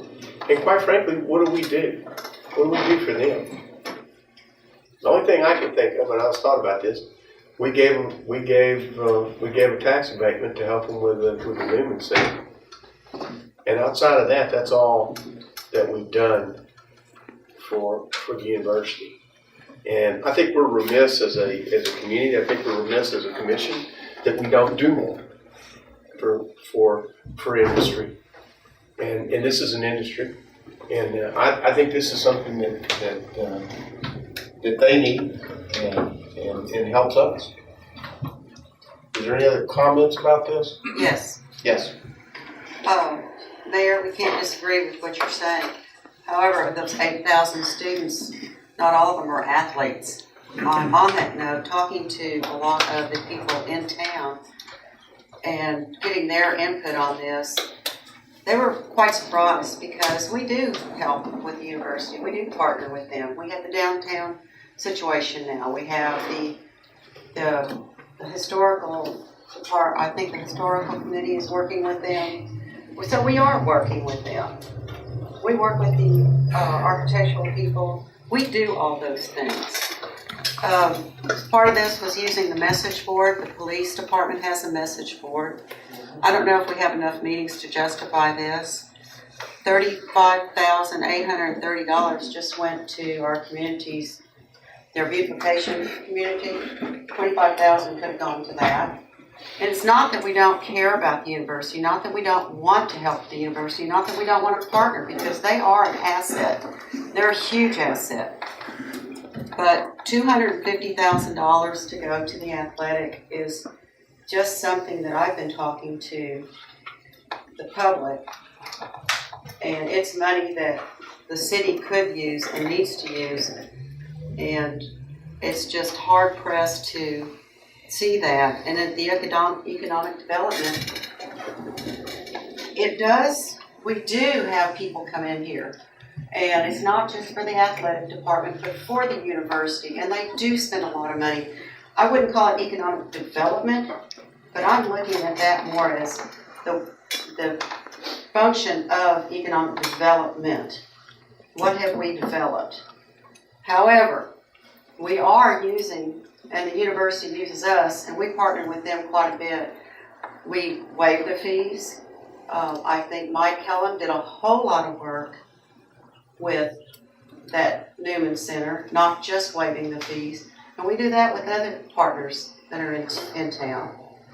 And with that, as much as I wish I could say, yeah, I'll give them $250,000 and $25,000 a year, it's hard for me, for the taxpayers and listening to them. And there is things we can do. This is just one of them that just is not going over really well with the people that I speak to. Well, I agree with the commissioner that we don't do financial or give financial help to other entities and other events out there at the university. But I consider this a start. Well, we're not a grant situation. We're not here to pay people. Excuse me. I have the floor. You have the floor. Okay. I think this is a start, not a finish. I think that we need to give more money to arts and music. I think we need to work with the university in those areas. I just think that for what this university does for us economically, this is a drop in a bucket. Sure, come on up, Scott. You will in just a second. But when I have the floor, you don't interrupt. I understand that. I got your point. You don't have to dwell on it. Yes, sir. Well, just off the cuff, and I appreciate your points and appreciate the dialogue. But we've talked about economic development, and it is that. It is a business engine. Sport, in whatever way you want to look at it in the community in America, is one of the 3 largest industries in all 50 of our states. We have people there who host a lot of events, whether they're UIL, whether the fact that we filed an intent to bid for 4 national championships, 2015 through 2018 by last Friday. And I could continue on. When I was here most recently, the question was asked about the Cactus Bowl. The Cactus Bowl isn't a university event, it's a community event. But you have to be a point of destination. You have to have that engagement. Of 330 Division II institutions in this country, only 1 leads the nation in community engagement. And I'm proud to stand here and represent that one today. That $25,000 goes to help pay an amortization schedule that will be a perpetual payment on synthetic surfaces on track and field. It's not a lot different than what people were discussing in terms of Sage Road. It's not a lot different in terms of what the mayor was sharing about Javelina Pride and Ampersand and Associates and how they engaged a marketing plan that was integrated and aligned with every part of that university. And this does that. You already have 4 partners. You've got 2 school districts, 2 public school districts. That's Santa Gertrudis and Kingsville ISD. You've got the institution. You've got UIL and the whole NCAA and Lone Star Conference postseason element of that. There's one partner that's missing. It's you. Now, that's not a point of criticism, but that is a quantitative point of fact from that standpoint. The last thing I'll share is we need to move away from just looking at it as a university versus how athletics in higher ed operates today, okay? That doesn't come from expenditures like the TRE that our superintendent was sharing, okay? It comes from student athletic fees. Every student is paying $246 per 13 SCH. It comes from sales, and it comes from gifts, grants, and leases. We have to be great entrepreneurs. And we have to do a good job of community or economic development. That's part of what makes that flywheel spin from that standpoint. The last thing I'd share with, I really want you to be hip. And what I mean is, I think you believe in higher education because it was one of the most dramatic things in our country that changed your life forever. 2, you've talked about it a lot here, whether it's about marketing, or about roads or schools, impressions. That's the I. And this is a great impression because on a good year, we are now bringing over 200,000 people to Kingsville. Wrong, right, or indifferent, but because of those events, those people are bringing to this locale. And many of them are new events, and the P is a real key one, because no one individual can get there by themselves, and that's partnership, and that's what this is about. So thank you for that. All right, any other questions you want me to ask him? I have one more thing. Sure. Scott, you know how much I appreciate what you do for the university and how I respect you Yes, ma'am. completely. And if it was me getting my money, I would give it in a New York minute. And I'm not talking for me. I don't sit up here and talk for myself. Correct. What I'm talking for is, because this has been kicked around for a long time, and I've talked to a whole lot of people in the city, and I'm not here working for me, I'm working for them. So that's where this comes from. It has no reflection on you or the university, because you know better. I do, and I appreciate you sharing that. I think the key for me, the eyes I'm looking through on that's a mutual investment across a lot of different parties. And we just want to close the loop on that. Thank you. Any other questions or comments about this? I would just say that whenever the university brings the playoffs, high schools, and I see 20,000 people, watching, especially the valley schools, and I say to myself, even though all of them don't stay here, but they do go to H-E-B or to any convenience store, and they have to fill up their tanks. And they're all spending money. So we build a lot of money on sales tax. And if they stay in the hotels are full. And we make money for the tourism. Get all that money down there, and we could use money from that. But we're using monies from what we get from salaries. And I like the new contract because it's now giving us for only 5 years, initial term of 5 years instead of 10.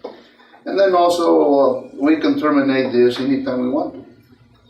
And really, when you really look at it, $25,000 might seem to be a lot of money, but when you look at the whole picture, how much money is infused into the community because of the games that we have that are being played at Tamuk, we're all winners on this.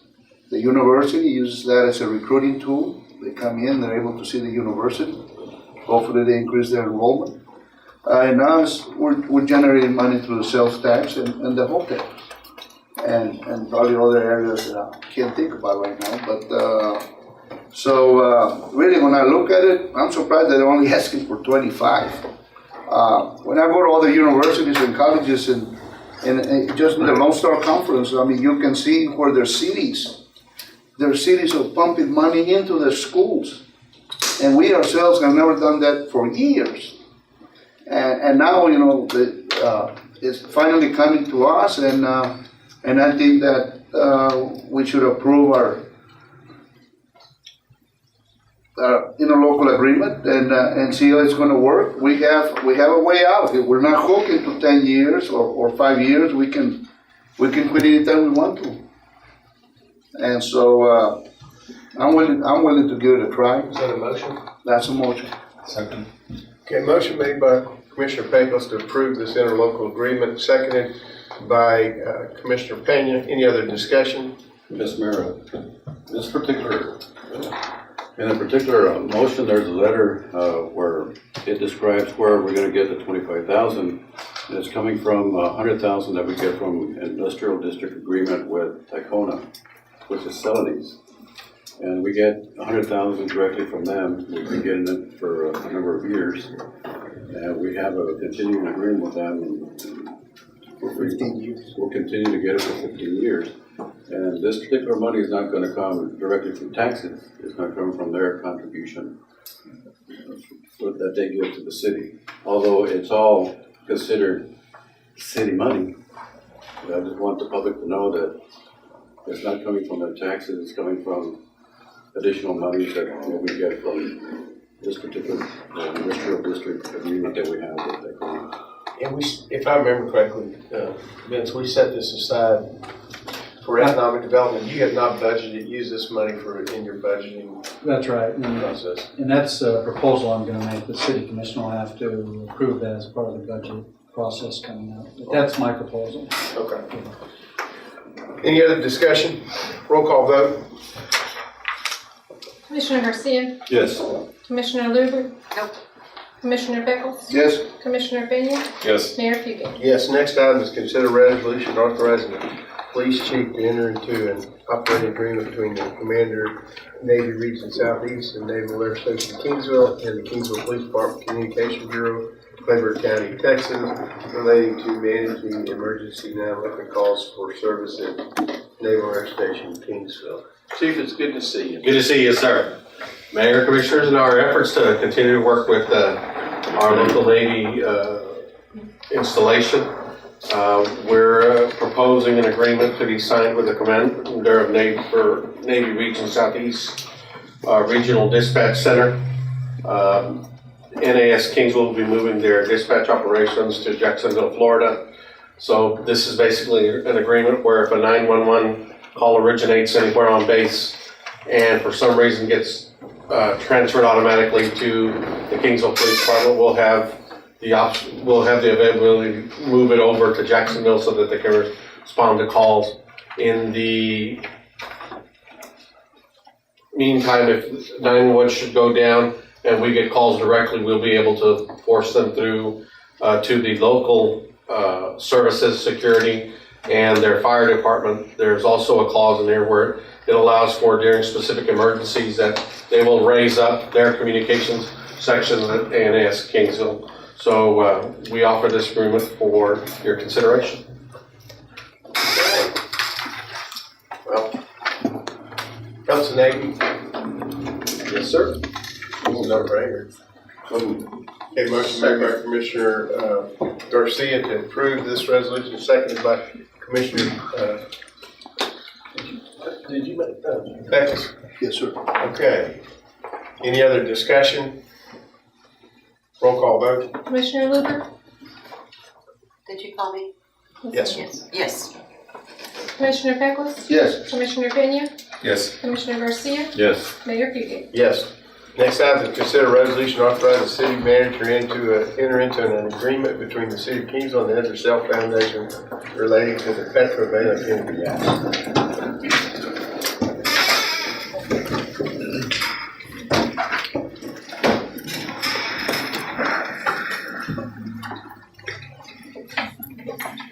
We had discussed this somewhat previously, and there was more additional information in your packets for this meeting. As you know, we've been, some time back, we have been offered the what we're calling Petrovella Kennedy House from the Ed Rochelle Foundation. We explored the history of it. It seems relevant to our community. And Ed Rochelle Foundation offered to pay the cost of moving the structure to Kingsville. I have proposed 2 possible sites to locate it. This is moving the way it is because the Ed Rochelle Foundation has a budget year that ends at the end of the month. They'd like an agreement, yes or no, on accepting it, and then they're willing to work with us over time to select a site and do the contracting required to move it and the other sorts of things. So they're talking about us accepting the house, which we just received a preliminary opinion of a value of $10,000 for the structure. They're offering us a check for $75,000, which they'll require to be cashed by the end of the month.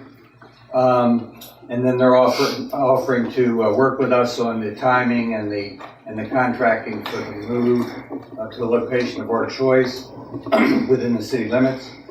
And then they've actually offered unofficially to, once we have plans for how we'll use the house and what it'll actually cost to finish renovating it, for us to, that they would consider, they said they're excited about the project and they would consider us coming back to the well for additional funding for the renovation. They're not making that commitment, but they didn't have to say that, and they did. So that's what's before you tonight. Any questions or comments about it? Yes, Mayor. Yes.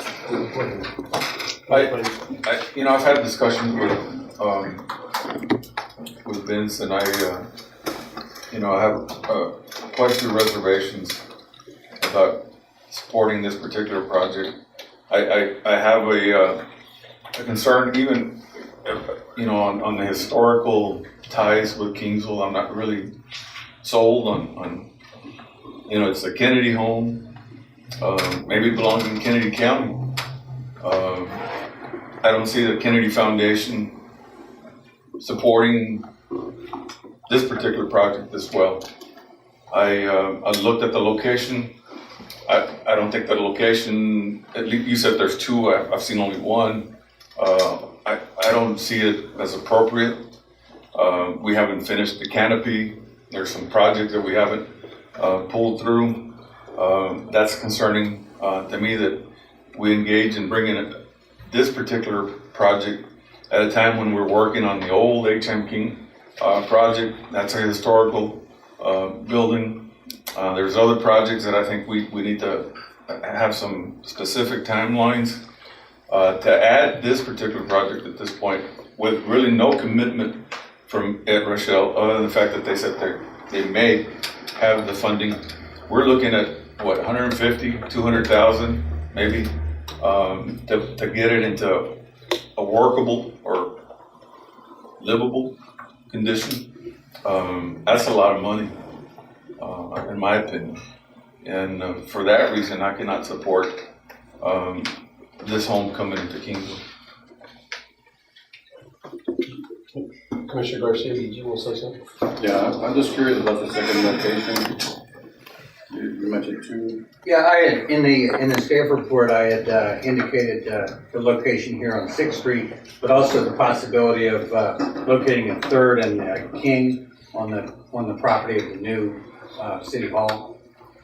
And all these comments that we heard from Commissioner Pena, we share.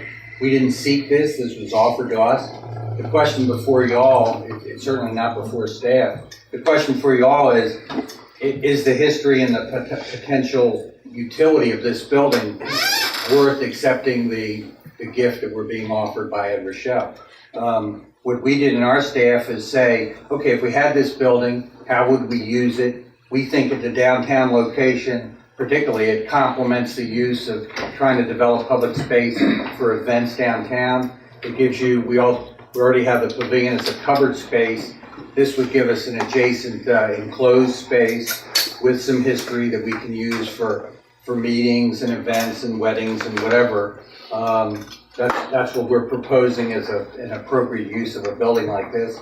We added the location at the school the future city hall because there's room there, and frankly, I don't think it's as good a location there, but that's an opinion. But it could be used there for additional meeting space on that site. So, as I say, it's not something we sought.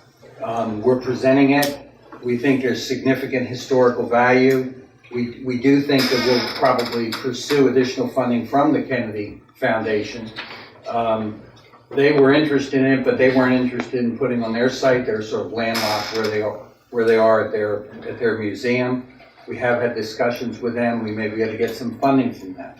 But again, that's this decision for y'all to make. We think there's we and staff think there's significant historical relevance to this community, especially as a bicultural connection.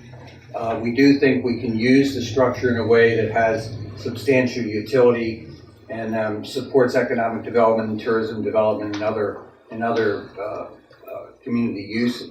And so that's how we presented it to y'all. Commissioner Nicholas, did you have something you wanted to say? Yeah. I'm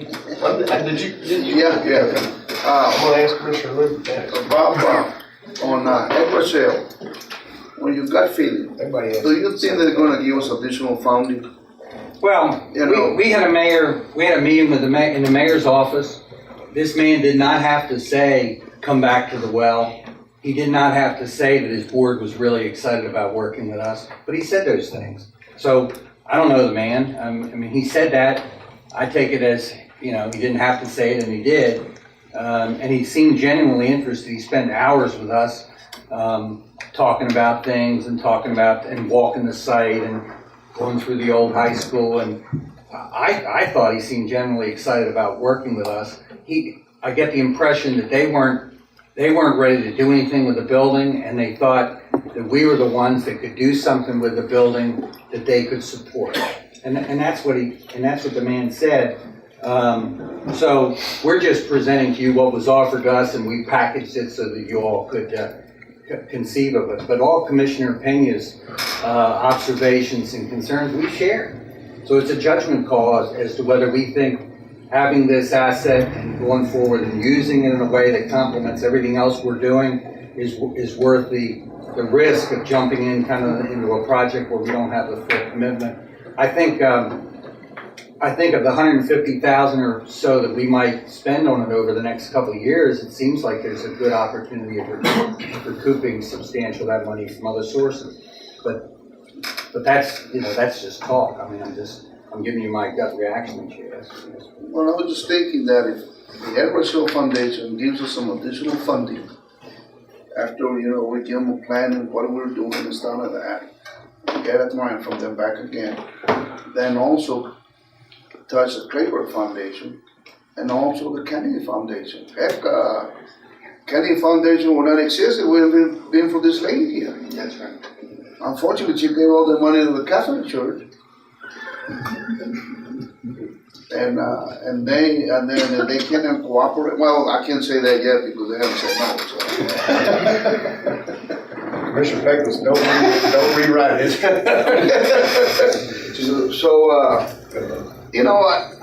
I feel this way. I've always been a guy that's always admired historical things. That's why I have a tremendous amount of military memorabilia from World War I, World War II, Korea, Vietnam, and continue acquiring junk. That's what my wife calls it. And my whole garage is full of stuff like that. And every time that I see something historical, it's something that we want to leave to the forthcoming generations to be able to cherish that and learn about it and see how people used to live and stuff like that. So now I always felt that it will be a compliment to the museum, to the King Ranch Museum, and to show something that during the Western times and stuff like that, and fix it up nice. And it will be another asset in our city to be able to see when people come in, well, what is there to see in Kingsville? Well, there's the King Ranch and the King Ranch Museum and et cetera, and what else? now we can say, well, you know, there is this old house there, used to belong to Petra Kennedy, and then, you know. And that's what, and then you look at a lot of cities that really taken upon themselves in making sure that they continue to say their historical things. You know, a lot of people go out there sightseeing, you know, and it's like, yeah, man, let's go check it out and stuff. And what are they doing? They're spending money in the city. So it's unfortunate. I wish that they would initially, instead of giving us 75, they would have given us 150. And you're saying that those $75,000 is basically it's gonna take almost about all the money to be able to move that thing over here before it crumbles on the highway. But you know the place where you're selecting it is because we own that property, so you know I was thinking where we shut down Richard Street, you know that area. Well, that you know where it used to be the street and we covered it up. It was done because you know the railroad requesting us to do that, and being good citizens we did that. So that's also an area that maybe you could put there, and if you have to take little land, we'll talk to the King Ranch. So there's some viable areas where we can put that old house, and hopefully we can fix it. But then again, this is me. Right, you're right. From a staff point of view, we just suggested spots that were under city control, but apparently they're giving us more time to make those decisions. So, like I say, I'm not so much as an advocate for this as I am just presenting it. I did mention last time I stood up here that I think, and I don't want to speak for the mayor, but I think he felt the same way. When we first heard about this, we thought, that's great for somebody else. We really felt that way. And the more I looked into it, the more I thought, you know, it really is a strong connection here. It's everyone's reaction is Kennedy County. Well, it was never in Kennedy County. It was in Clayburgh County. And we think the utility of the building is better than we thought initially too. So frankly, I came around from being a lukewarm supporter to a more forceful supporter. But again, there are still those open questions of funding and use that we have to deal with. So we're presenting it as it is. We're recommending it with the same reservations that Commissioner Pena had.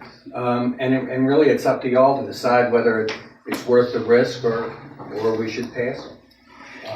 We're recommending approval. Commissioner Pena, you got something? Yeah, I'm just wondering why it's taken so long to, you know, look at this building. You know, considering that it has this historical value, why has no one ever picked it up or done any improvements on it? Well, that's a good question. I had the same one. Let me give you a little history. Apparently, in like '90, the King Ranch decided these buildings were surplus, and they were gonna photograph them and bulldoze them.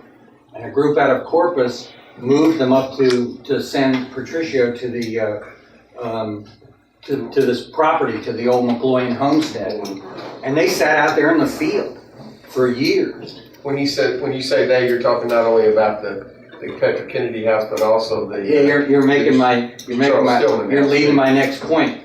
The other house that was available in that field has been moved 165 miles to be restored in Brownsville. So someone else has had access to one of these properties, and they took it, and they're taking the same decision that you have to take, and they made a positive choice. The reason this just came up now, the property that it was sitting on, that nobody was really paying that much attention to those buildings, was recently sold. The property was purchased and is being converted into a park by the Ed Rochelle Foundation. They didn't have a use for these buildings, and that's when they offered them to both Brownsville and to us. So that's the timing. Just another point, and it's interesting that the King Ranch was ready to bulldoze it. Didn't see any historical meaning to it, obviously. You've also mentioned that Kennedy County has no substantial interest in it. it just begs the question, you know, why aren't they interested? And they're key players in the significance of this particular home. That's true. Did you want to say something, Commissioner? No, I was just gonna say that, you know, if the funding for some reason or the other doesn't come through like we're thinking it will, where will there be could we get monies from the tourist, funding that comes in from the hotel stuff there, because it's Well, my suggestion would be that we not use tourism funds, that either fund balance or fiscal year 14 savings, which there usually are some. But I think, I don't know, Bob, is it questionable whether you could use those funds, tourism funds? No, if we're going to have, in the next year, we're going to have a number of things to consider. We're allowed to spend money for tourism, for visitor center, convention center, other properties that are primarily for use by tourists. So if we program that building that way, then that funding is available. We have a lot of things that pull and tug, including sports tourism, that pull and tug and can be, tourist money can be applied to, but there's only so much of the tourism money. We need to make the choices that build the tourism, replenish the funds for the hotel occupancy tax, and allow us to do those things. So we're going to be facing those questions over the next year or two. So we can use tourism money for this, but we need to look at the other things. I'm going to advocate using tourism money for the things that give us the best bang for the buck and replenish the pot so we have even more hotel occupancy tax to invest in economic development. Now that you revealed the second site, I'm completely opposed as well. I think he proposed a third site. Yeah. You know, if the Kino Ranch is willing to give us that, so we can put it right there, so it'll complement the museum, instead of being an empty lot there with nothing but grass growing. It'd be nice to have that nice little building fixed up and be there for the people to see. Any other discussion?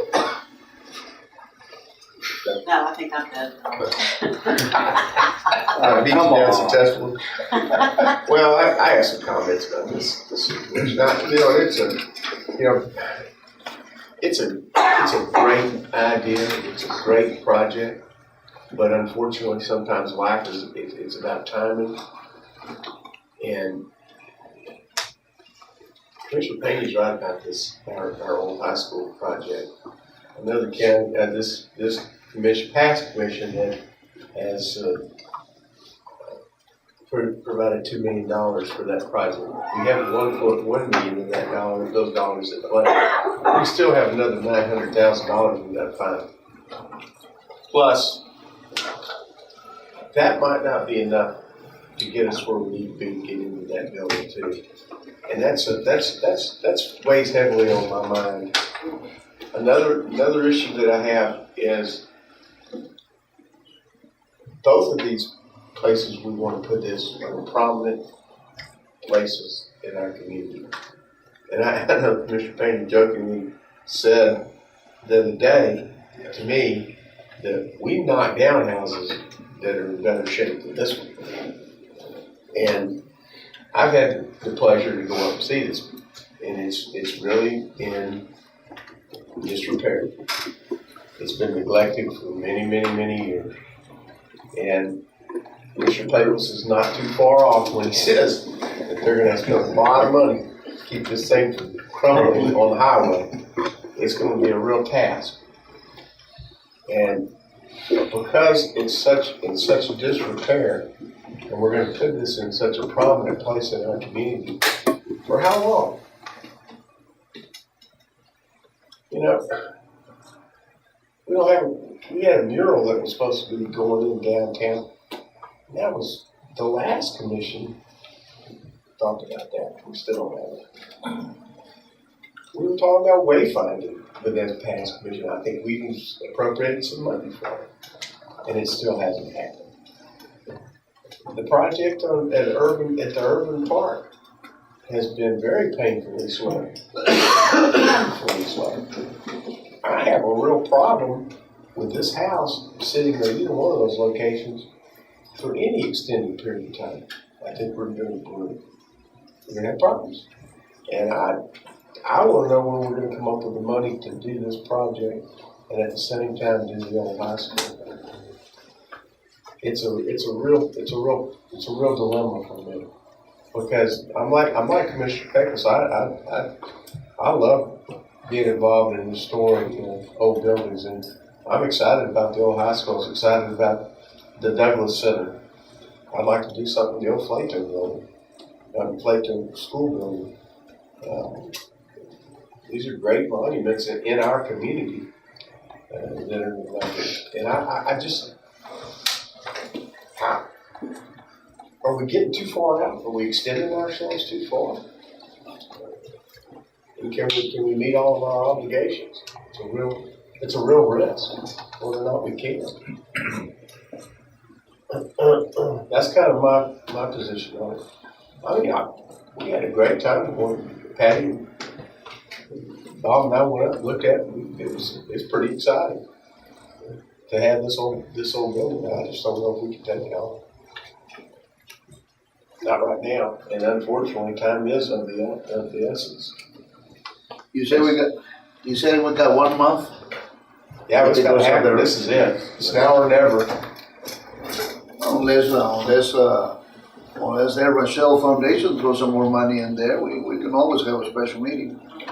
I think that's gonna happen. And Bob's right, the guy was pretty excited about it. I think their foundation was extremely excited about it. And he talked about additional money, and he talked that foundation, quite frankly, is very healthy. They sold the surface. Yeah, they sold the surface to I forgot, it was about a 5,000 acre ranch outside of Laredo, and they're really got a lot of cash right now. But that'd be nice if he just paid for the whole thing. But that's not gonna happen. I can't see that building sitting for very long without us being counterproductive. I think Bob can make it. I just have a thought. Say we approve it and move it down here, and part of that 75,000 is for setting up a foundation for it too. Then you set it up wherever it's going to be, and let's just say nothing happens in a year's time, and we decide to tear it down. Condemnation? It's going to cost us money. Well, it's going to cost us less money than it would to refurbish it, right? So if we did that, would we be in violation of the funding? Not unless they're watching this tonight. It's just an observation here. I'm trying to think of if it doesn't go anywhere, if we knock it down, are we going to have to refund the 75,000 to the foundation? Or is there a time limit set by the foundation for us to do something with it? With this agreement? Well, I think time is of the essence. We have to get this done in August, right, Bob? Yeah, they want us to accept it and cash the check by the end of the month. Yeah, I know. I'm talking about refurbishing it so you can have an occupancy permit to get in and use the building. Is there a time limit that they're requiring us to get it done? And that was $75,000. No, but in the agreement. There isn't a time limit per se, but it does say that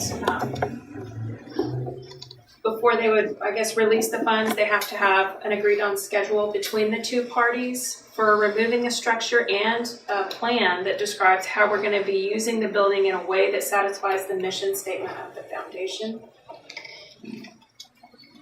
We have to acknowledge receipt of the fair market value, which I think he said they just got a preliminary in on.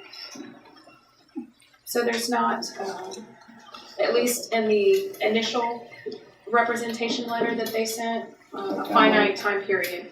But I think if something were done later after the fact, regard to raising the structure as opposed to using it in a manner in which we conditionally accepted their funds, then they can come back and say, you didn't use the funds for the mission statement of the foundation. It seems like we would be dealing with another historical commission, maybe. Their agreement specifies that we agree when to get it off their property, and it requires that we provide a plan. It doesn't require that we complete the plan. I think they're looking for a good faith effort. They don't expect that we're taking this with the intention of wasting their money. And I think that they, with their expression of possible assistance in the future, they've expressed some interest in helping us complete it. But we are where we are. I mean, we're being offered somewhat. First, we were offered a pig and a poke, and then they sweetened the deal with saying we'll pay to move it. We think that we can move it for somewhat less than they're offering. But it is a commitment to finish fixing it up. We're saying that we think it can be fixed up in a way that provides some utility and some value.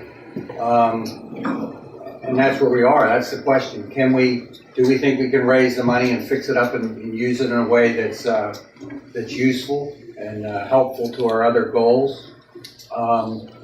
We're saying we think we can, but that's why y'all are sitting up there.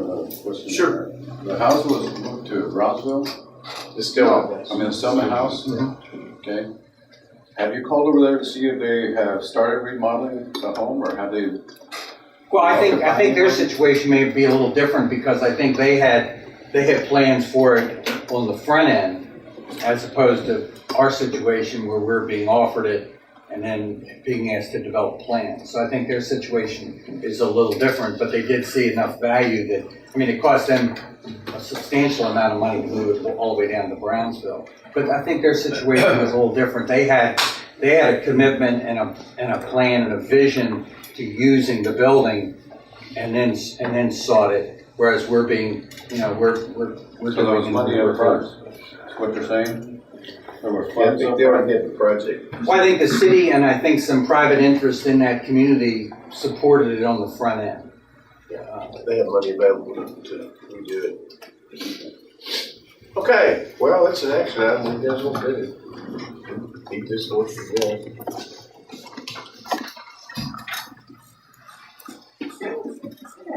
Go ahead, Maria. You got made a motion for discussion? No? No, this never, we haven't made a motion.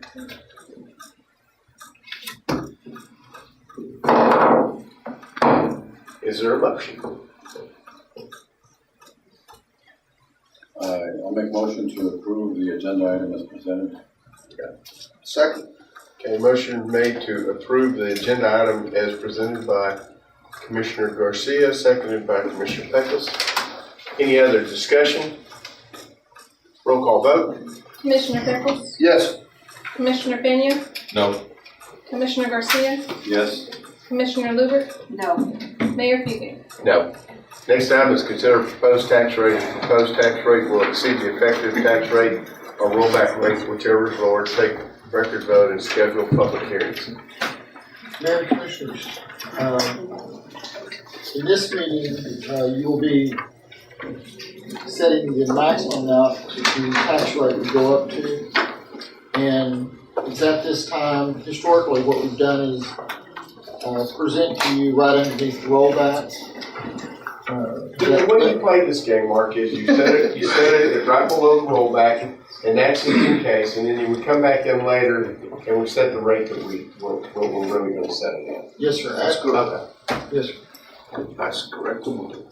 So, And what's that rate? Yeah, I provided you with a sheet that shows you if it's 1 cent or 2 cents or 3 cents, or if it's 1% or if it's effective. And it'll be in the Kingsville record that our rate is going to do whatever you're going to tell it is right now. It works like that too. Yes, sir. But I've provided you with 2 scenarios to also look at the rate if it were to stay constant, total rate, with the 0.84220. Right underneath rollback would be the 0.90060.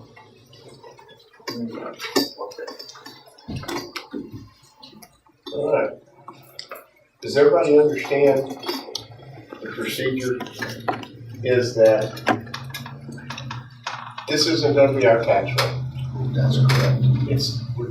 But if you, whatever you set it at, if you set it at the 0.84220, if something bad happens between now and October 1st, we're stuck at that rate. That's correct. But that's why you set it just below the rollback, just in case. Not that we foresee anything bad happening, but that's just kind of the drill that most governmental entities take.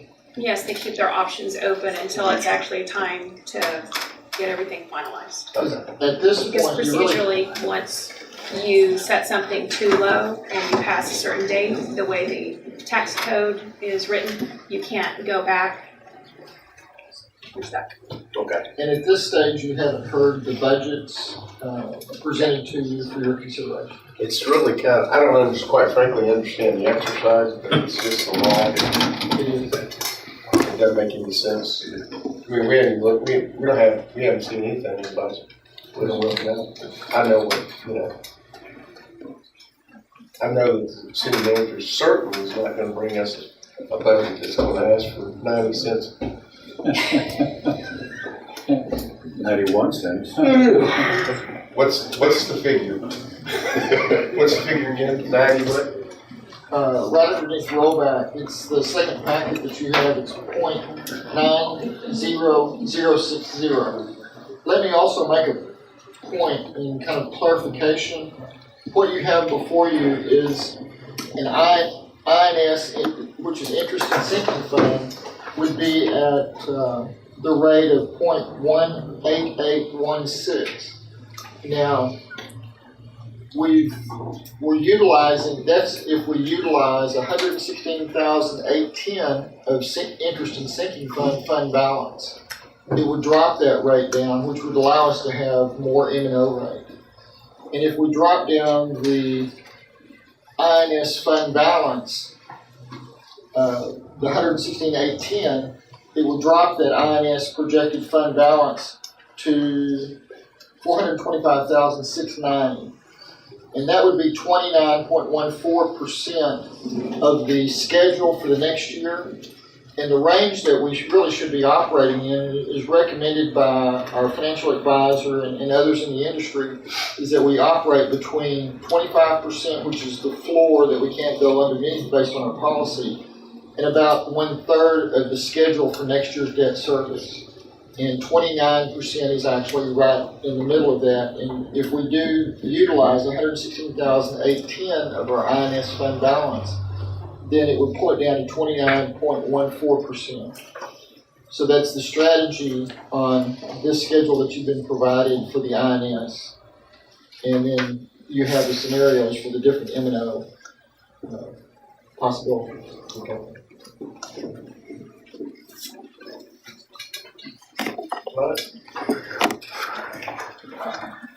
It's an action item. Do we have a motion? I make a motion to consider proposed tax rate. The proposed tax rate will exceed the effective tax rate or the rollback rate, whichever is lower. Take record vote and schedule public hearings. Second. And the rate would be at the 0.90060 that the finance director spoke of? That's correct. So that way we can play with it. Okay, you have a motion, and there's by Commissioner Peckles, seconded by Commissioner Payne. Any other discussion? Roll call vote. Commissioner Benny? Yes. Commissioner Garcia? Yes. Commissioner Lippert? Yes. Commissioner Peckles? Yes. Mayor Fielder? And Yes. just to finish up the item, it says you also need, now that we have the record vote and that motion has passed, now you need a motion to set public hearings for, staff recommends August the 26th at 6 p.m. here in the Alcorn Commission Chambers, and on September the 4th at 6 p.m. here in the Alcorn Commission Chambers. Okay. Very well. We have a motion. So is there a motion to that effect? That's a motion. Is there a second? Motion by